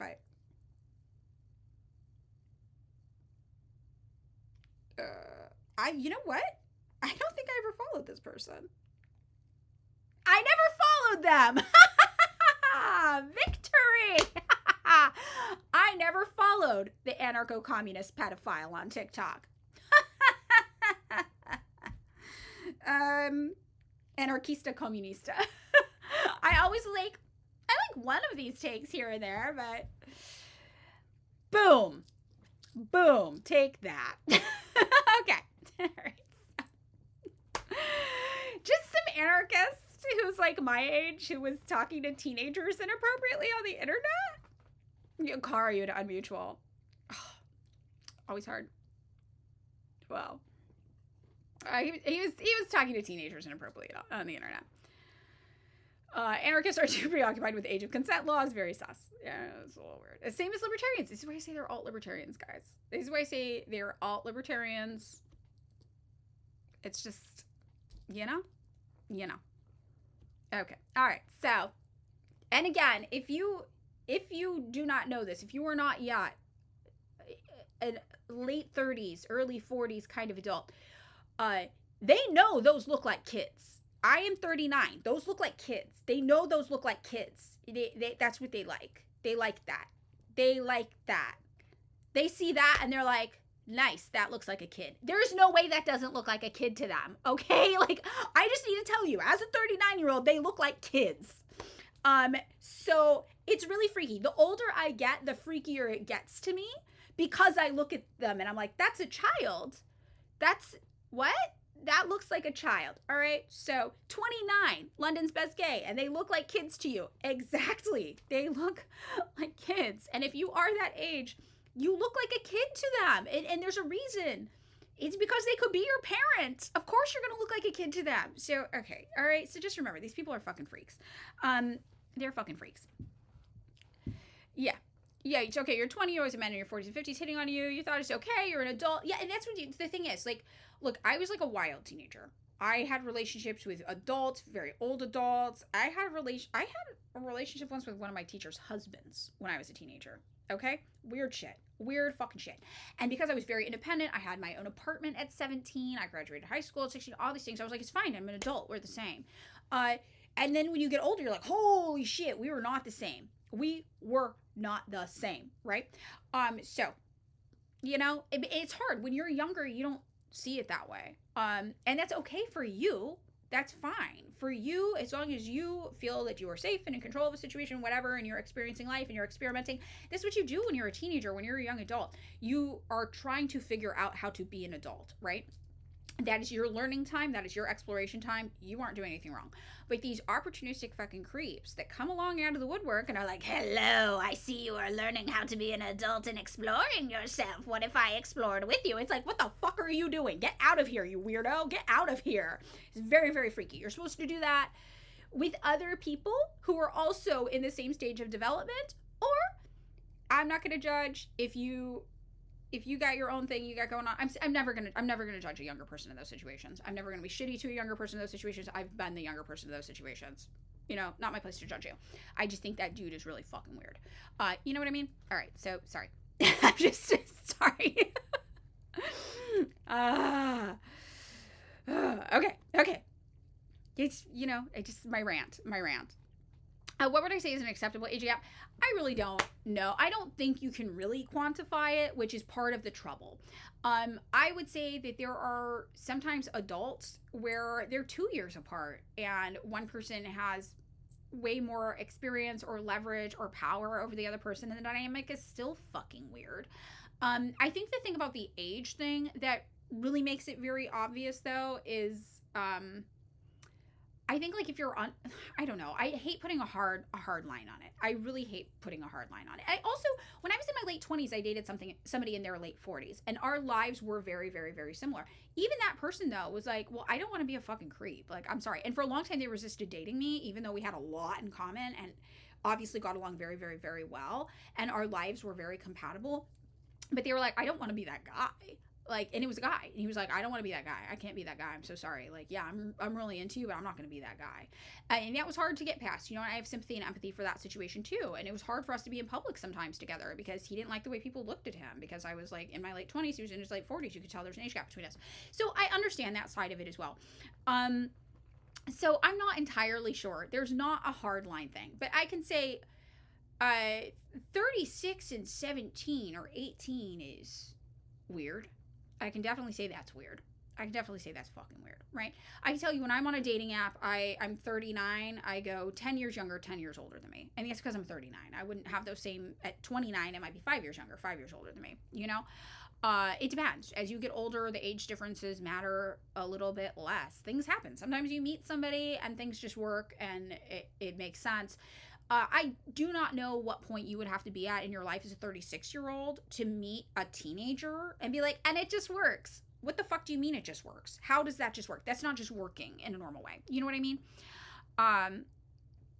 Yeah, it's just, I don't know. It's hard. And I think part of the thing that does make it hard is you can't quantify it. You can't put an exact age on it, which is why it feels strange. But, you know, I have my personal judgments. And as somebody who's almost 40, if you were almost my age and you were talking to teenagers, I am personally going to think you're a fucking weirdo, right? And I can't quantify that. I can't give you, well, if it was this age, it'd be okay. I could just be like, weird vibe, man. Weird fucked up vibe coming from you. And that's like as much as I can get it, you know?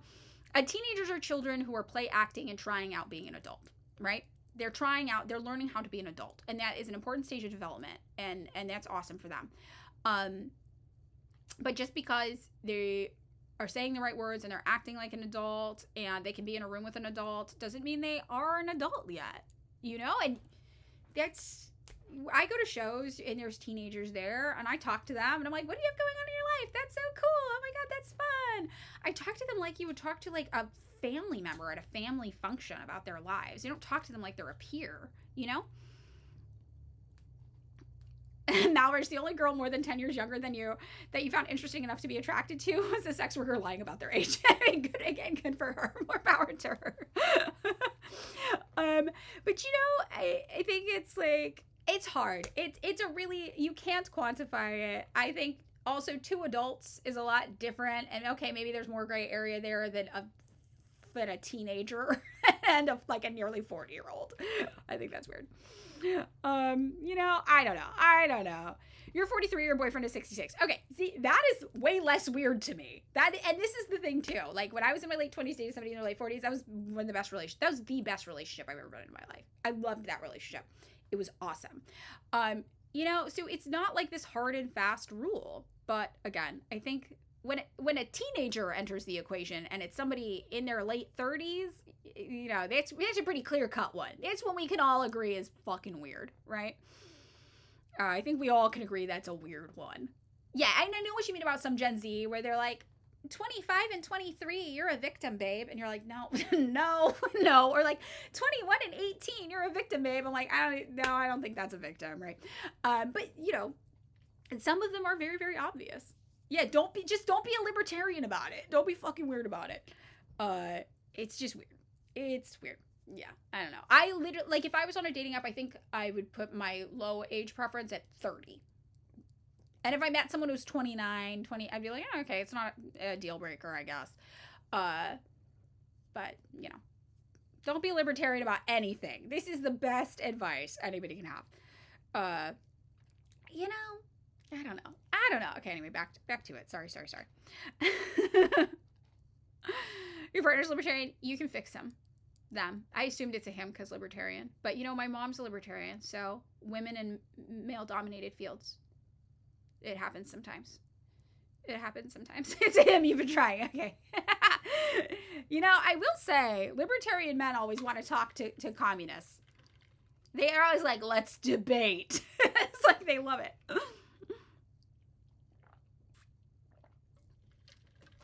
Would it be weird for a 30-year-old to date a 20-year-old? See, this is the thing where it's like all these hypotheticals. I don't know. Maybe. I don't know. Probably. If you were my friend and you were 30 and then you were bringing around a 20-year-old, I might think it's weird. I might. I don't know. You're 27, your boyfriend's 36. That does not feel weird to me at all. That's like, you're both like 30. You know what I mean? You're like, you're both like 30. Your lives are probably pretty much the same. You know, it's so, and that's what's weird about it, is you literally, there's not a hard and fast rule, which is why people exploit that to be fucking strange, right? Power and balance is more important than age, yes. And I do not think there is any world in which he was a 36-year-old and a teenager aren't experiencing some sort of inherent power imbalance from that. Yeah, you had to tell your 35-year-old friend that them dating a 19-year-old is weird. Yes, I think that's weird. Yeah, I think that's weird. And you just hear it sometimes. You're like, nope. Oh, that feels fucking weird to me. You know? You just can't get past being like, when I was your age, I was a child. You were a child, yeah. Okay, sorry. Why do we keep having this conversation today? I'm so sorry. It really weirds me out. That's why. It's my fault. I'm sorry. You're right. Let's move past it. You're totally right. It's just freaky to me because I just spent the weekend around people that age and I was like, these are little kids. I'm so sorry. Okay, let's get into it. Let's get back on the PedoDollar, okay? I blame the PedoDollar. As clever as it was, it took us down this route. This is why the PedoDollar brought us here. Anyway, back on the world of PedoDollar. Let's get into it. So, market experts believe that if Iran successfully implements a petro-yuan plan, an anti-PedoDollar, it will trigger short-term volatility across global financial markets. They also said that the petro-yuan framework would hit the currency and bond markets. However, amid this uncertainty, gold and silver could gain strength on the safe haven demand. Speaking on Iran's move to the petrodollar framework, PedoDollar CEO at Enrich Money said, Enrich Money, I read it like a German, said that any discussion of oil payments through the Strait of Hormuz shifting to the Chinese yuan is likely to trigger short-term volatility across global financial markets. Energy trade has historically been settled in US dollars under the petrodollar framework, and any attempt to move away from that structure introduces uncertainty for currencies, bonds, and equities.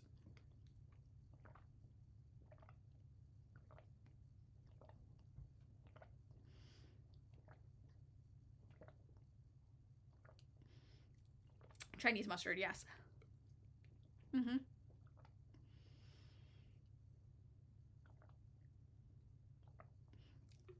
Malware, exactly. They're like, do you want to trade? If you want to trade, we're doing it yuan. That's what we're doing. Yeah. So.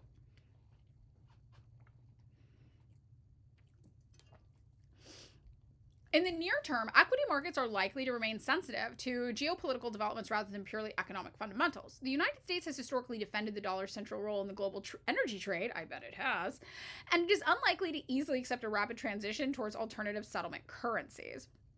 Because of this, the issue extends beyond finance and enters the realm of geopolitical power, trade alliances, and monetary influence, PedoDollar of Enrich Money says. Okay, but this literally is the realm of finance, right? The issue extends beyond finance and enters the realm of geopolitical power, trade alliances, and monetary influence. This is imperialism. This literally is the world of finance. This is what finance capital is about. Finance capital is about geopolitical power. It's about trade alliances. It's about monetary influence.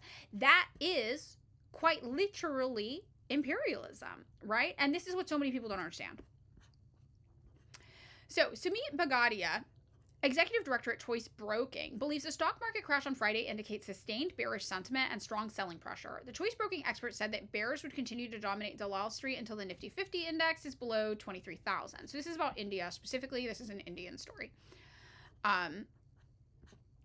So petro-yuan impact on gold and silver rates. The move, if it materializes, could significantly influence the gold and silver prices too. Gold and silver prices, however, have failed to gain amid the U.S.-Iran war so far.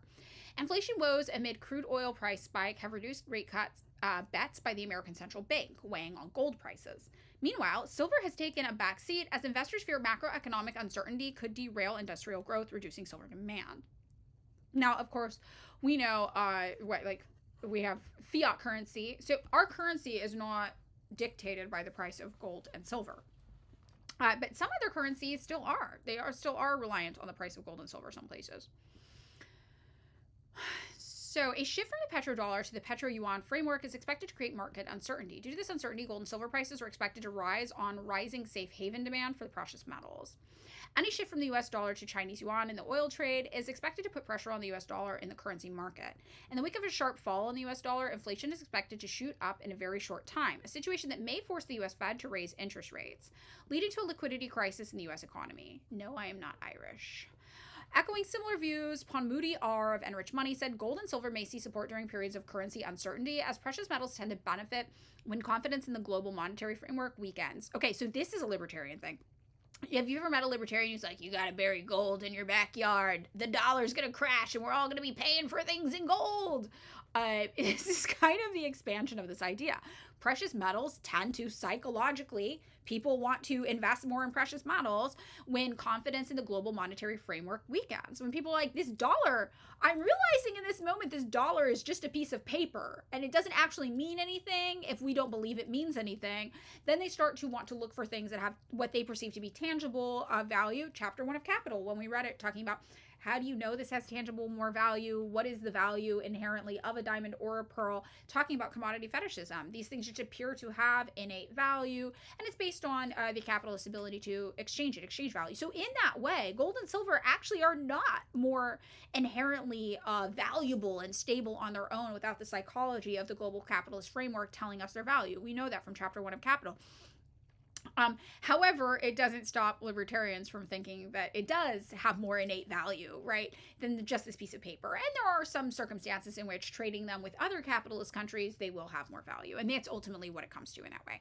So just some interesting considerations around how we think about the value of gold and silver, the psychology behind them having value versus the psychology of the single US dollar having value, what happens when your confidence in that dollar crashes. You might go to gold and silver because you know they have a higher exchange value in dealing with other capitalist countries. That would be the benefit of them, basically. Malrich, the whole point of gold is that its use value is its exchange value. Exactly. Yes.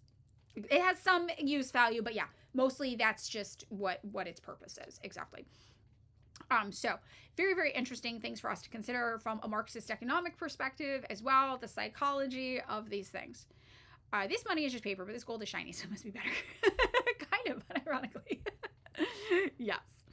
And their value is all arbitrary and made up by some rich dude who owns all the gold. Yeah, pretty much. People use gold as a recession indicator. This is also true. Yeah.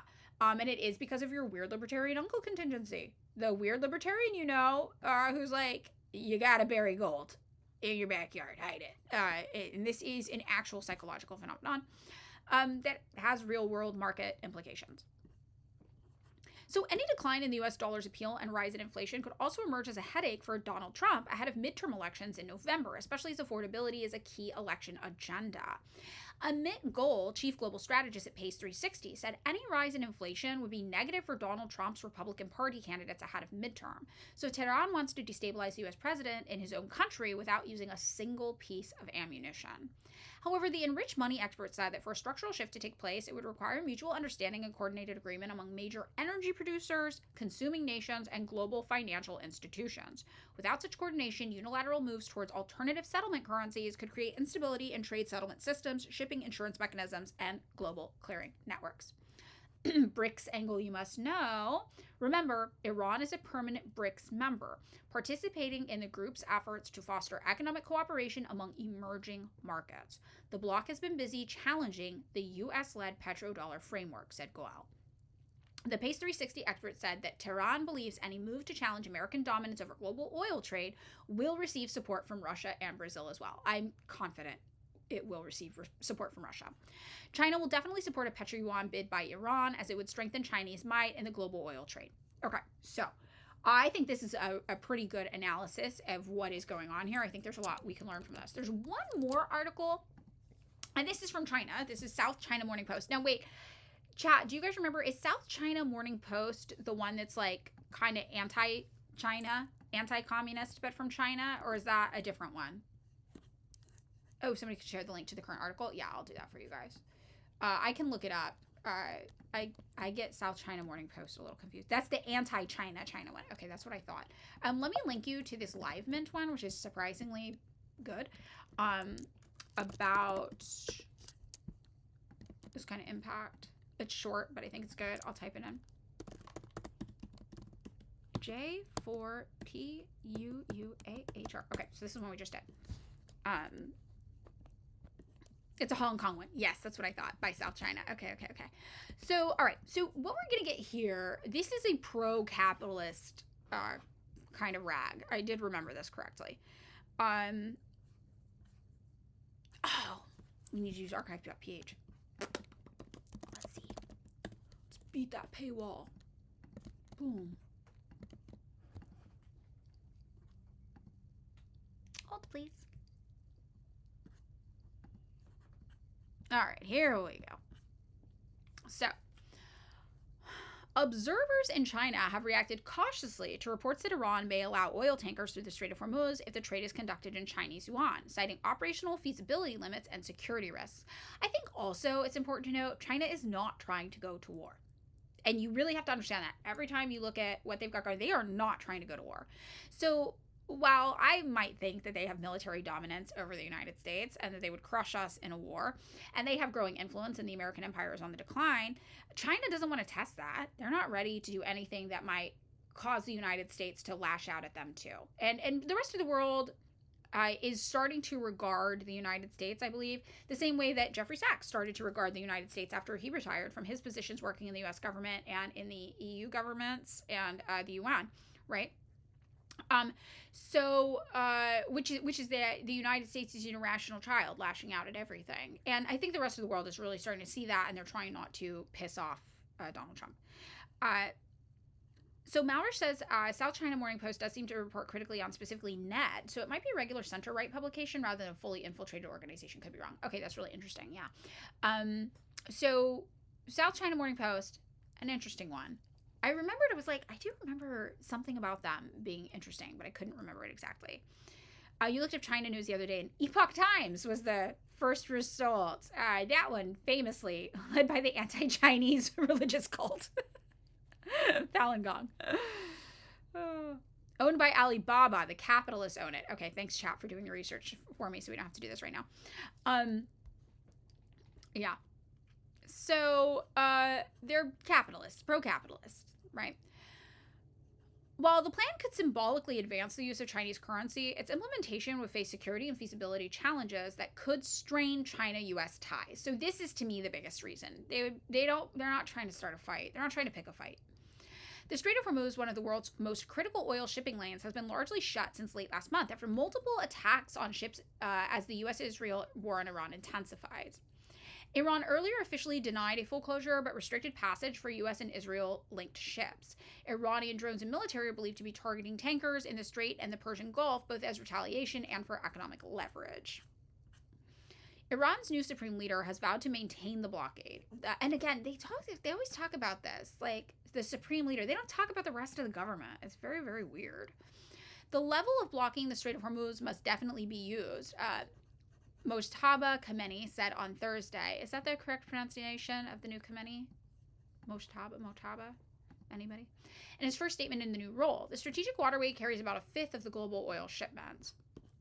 On Saturday, a CNN report citing a senior Iranian official said that Tehran was considering allowing a limited number of oil tankers to transit the strait on the condition that the cargo be traded in yuan. Chinese analysts raised concerns about the purported move, highlighting practical challenges and potential geopolitical implications. Okay, this is just a repetition of what we already said. From a technical and institutional standpoint, the arrangement is very hard to enforce, particularly in verifying that transactions are truly settled in yuan, said Gong Jiang, a professor of economics at the University of International Business and Economics in Beijing. An informal understanding between China and Iran was more likely to work, Gong suggested, referring to an arrangement that would allow Chinese oil shipments to pass through the strait without interference. Gong also emphasizes security risks. Even if tankers comply with Iran's yuan settlement conditions for passage, they could still face interference or attacks from U.S. and Israeli forces. That's true. Gong added that even a partial reopening of the strait might be considered or constrained if the strikes hit Iran's oil facilities, cutting its transportable crude volumes. Other producers in the Gulf might also resist yuan settlement, he noted. Wang Yiwei, director of the Institute of International Affairs at Renmin University, described the yuan for passage proposal as a pragmatic step, more likely to gain international acceptance than a complete blockade. I do think it is pragmatic. I could see, though, would guess that China would be the ones who would be the most opposed to this, just because they don't want to strain their relationship with the United States. Really, the United States right now, everybody is treating it like a rabid dog chained to a pole, and you're all trying to, move outside of the sphere of its attack zone, but there's walls all around you. Like, that's kind of, everybody's just kind of like, whoa, shit, okay. Which I think is interesting, because the United States, again, has always been that for the global South, but now other power players are starting to regard it the same way, which I think is interesting. People seem to overlook that this was a critical element of the Iraq War. Saddam was talking about trading oil in euros, Maurer says. So yeah, anything that threatens, again, like the flow of oil to the United States, this is why we said, like, no blood for oil, all of these things, is a major issue. And again, just to reinforce the Marxist critique of this, right, we don't even need the oil, not like that. We just need our oil companies to profit and to maintain control, right? So, the plan's significance could extend beyond energy transit to broader questions of global order and geopolitical stability. Large volumes of oil imports are blocked and international orders affected. Iran is countering the U.S., but it cannot make the world pay the price, so it has to open a passage. And again, Iran, a lot of people are talking about how they're the world's most moral army. take that as you will. But Iran has been remarkably concerned about civilians not being impacted in the rest of the world, right? When we were talking about the nuclear weapon thing, we were talking about why the last Ayatollah did not think they should have a nuclear weapon. Forks yelling. Forks sees a squirrel. We also were talking about how Iran sends text messages out to areas that they're about to bomb to civilians. And it's like, hey, just so you know, we're bombing this area. You need to get out. Like, you need to leave. It is not safe for you, and your government is lying to you when they say they can protect you from this. So we do know they actually do seem to be more preoccupied than certainly Western armies with the well-being of citizens and civilians. Maurer says there's also clearly an optical calculation, which I would agree. It does look good. And it does position you as being very, very different than your enemy. The same way that the USSR, when they were critiquing the United States back in the day, used to just be like, yeah, they're fucking violent racists. Like, here in the USSR, it's illegal to be racist. Does that mean that discrimination about race and ethnicities didn't exist in the USSR? No, certainly it did. But they did go out of their way to counter it, and that was because it was the right thing to do. But also there was optical benefit in showing them as a more evolved and enlightened country than the United States.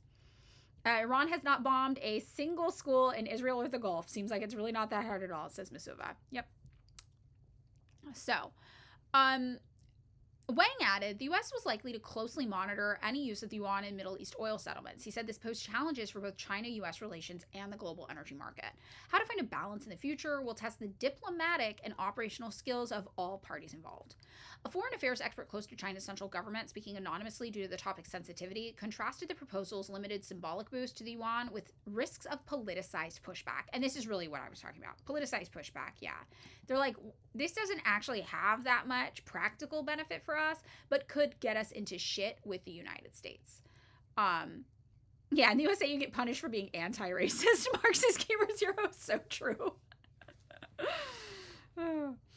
This certainly supports yuan-denominated payments, but is unlikely to be sustainable, the expert said. Most global oil trades are not priced in yuan. Any country or company that complies with Iran's requirements to transit the strait would be engaging in politicized action, and the U.S. and Israel would likely respond with politically motivated countermeasures. Car, you're gonna rickroll me, aren't you? I know it. I'm opening this, but we're gonna look later. This certainly supports, okay, we read this part. So, Lin Bongkang, Ding of the China Institute for Studies in Energy Policy at Ximen University, offered a relatively optimistic view. If the transaction method can be verified, the arrangement is technically possible. If yuan settlements allow passage, other transactions could follow, bringing short-term hedge to the global trade. Oil prices have surged about 40% since the conflict began with the February 28th U.S.-Israeli strikes on Iran, as the effective closure of the Strait of Hormuz disrupts global supplies. I don't know if you guys have noticed oil prices increase where you live. But on our road trip, we noticed the oil price is really high. So, okay, let's look at the tweet. Oh my God. Oh, it's so good. Oh, okay. So this is typical anti-communism. My ancestors were big landlords before the CCP seized power. Without the CCP, I could have completely inherited the family estate, and who knows how many acres of farmland I would own. I wouldn't have had to bust my ass studying to become a lawyer. On top of that, halfway through my legal career, the CCP stripped me of it, and all my previous efforts went down the drain. A CCP like this, who doesn't oppose it, is a pig. Wait. Is this real, or is this a parody? Is this real?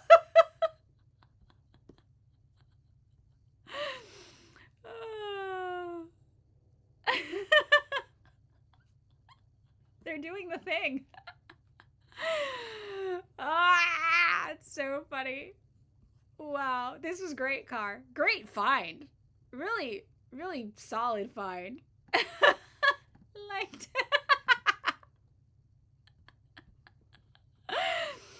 Wow, I love it when they do our work for us. That feels good. Okay. All right, chat. It's 11:29. I gotta get out of here soon to start to pack and prepare for Cuba, but we don't have to wrap it up quite yet. Let's do a little few minutes of discussion. What's our big takeaway for the day? How do we wrap this up in a nice little bow? What are all the things we've discussed? The PedoDollar stays pedoing, stays dollaring. the anarchist alliance with the pedo lifestyle, unfortunate, where the masses are. We need to draw them in. We've had so many things that come together that connect beautifully today. We've had an ADHD explosion of ideas linked together by a few common core concepts here, right? Don't be a pedophile. That's number one. Don't do that. You don't need to do that. There's no need. There's no need. You don't need to talk to, if you're over the age of 30, you probably just don't need to talk to teenagers, is what I would say. There's not a need for it. So maybe don't do that. Leave the pedo stuff to our president, apparently, to the higher ups who also control the flow of oil to your car. And don't pay attention to the great developments in solar energy that China has been putting together. Definitely don't pay attention to that equivalent of a gas station that charges your electric vehicle in 10 minutes in China. Have you guys seen that one? Maybe this is what we'll end ourselves with here today. Electric vehicle charging station in China. You don't need that. You don't need to look to the future. Look to the old, fucked up, antiquated American way of life, where 30-year-olds date teenagers and everything runs on oil, even though it doesn't need to anymore, and it doesn't make that much sense for us, really. Unfortunately, it's on Reddit, but let's take a look. 闪充，这个兆瓦闪充有没有觉得建得非常非常像加油站？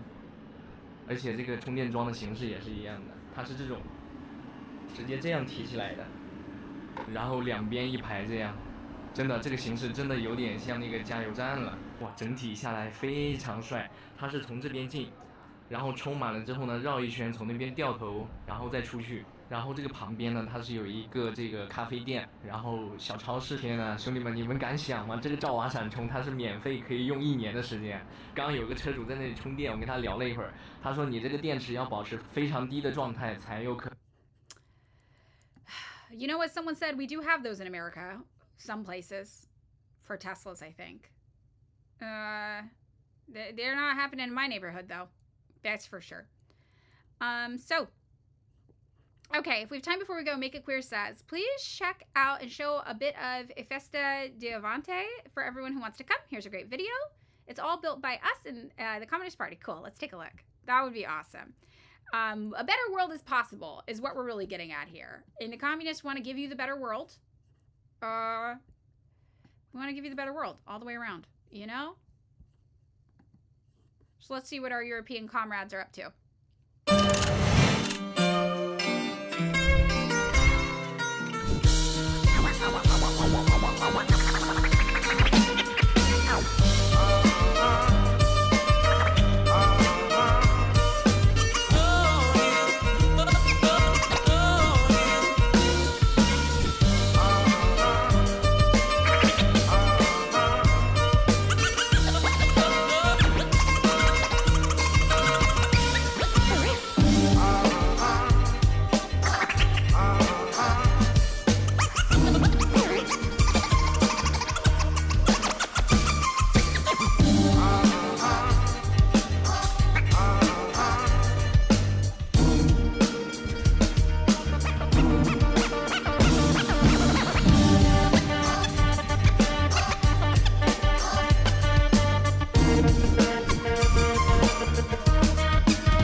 Okay, it's long, so I was going to pause it there, but you guys should check it out. That's very cool. That is so awesome. 50 years you guys have been doing this festival. Your Communist Party in Portugal is 100 years old. It's very awesome. This is a very cool, inspiring thing. It's very nice. And I'm so grateful I have so many people international in the Twitch stream. I really, really appreciate you guys because you give me such great insights too into what's happening with socialism where you live, what's going on there, how specific things are influencing and affecting your countries. You know, it's very, very heartwarming to me. I love it. So, thank you all. We're going to raid Larry. That's easy to do. And this will be my last stream before I go to Cuba. So when I come back, I will have a lot of stories to tell you about Cuba, and hopefully I will have pictures and videos to show you if they don't confiscate my phone at the border. All right, let's get ready for the raid, everybody. Balloons.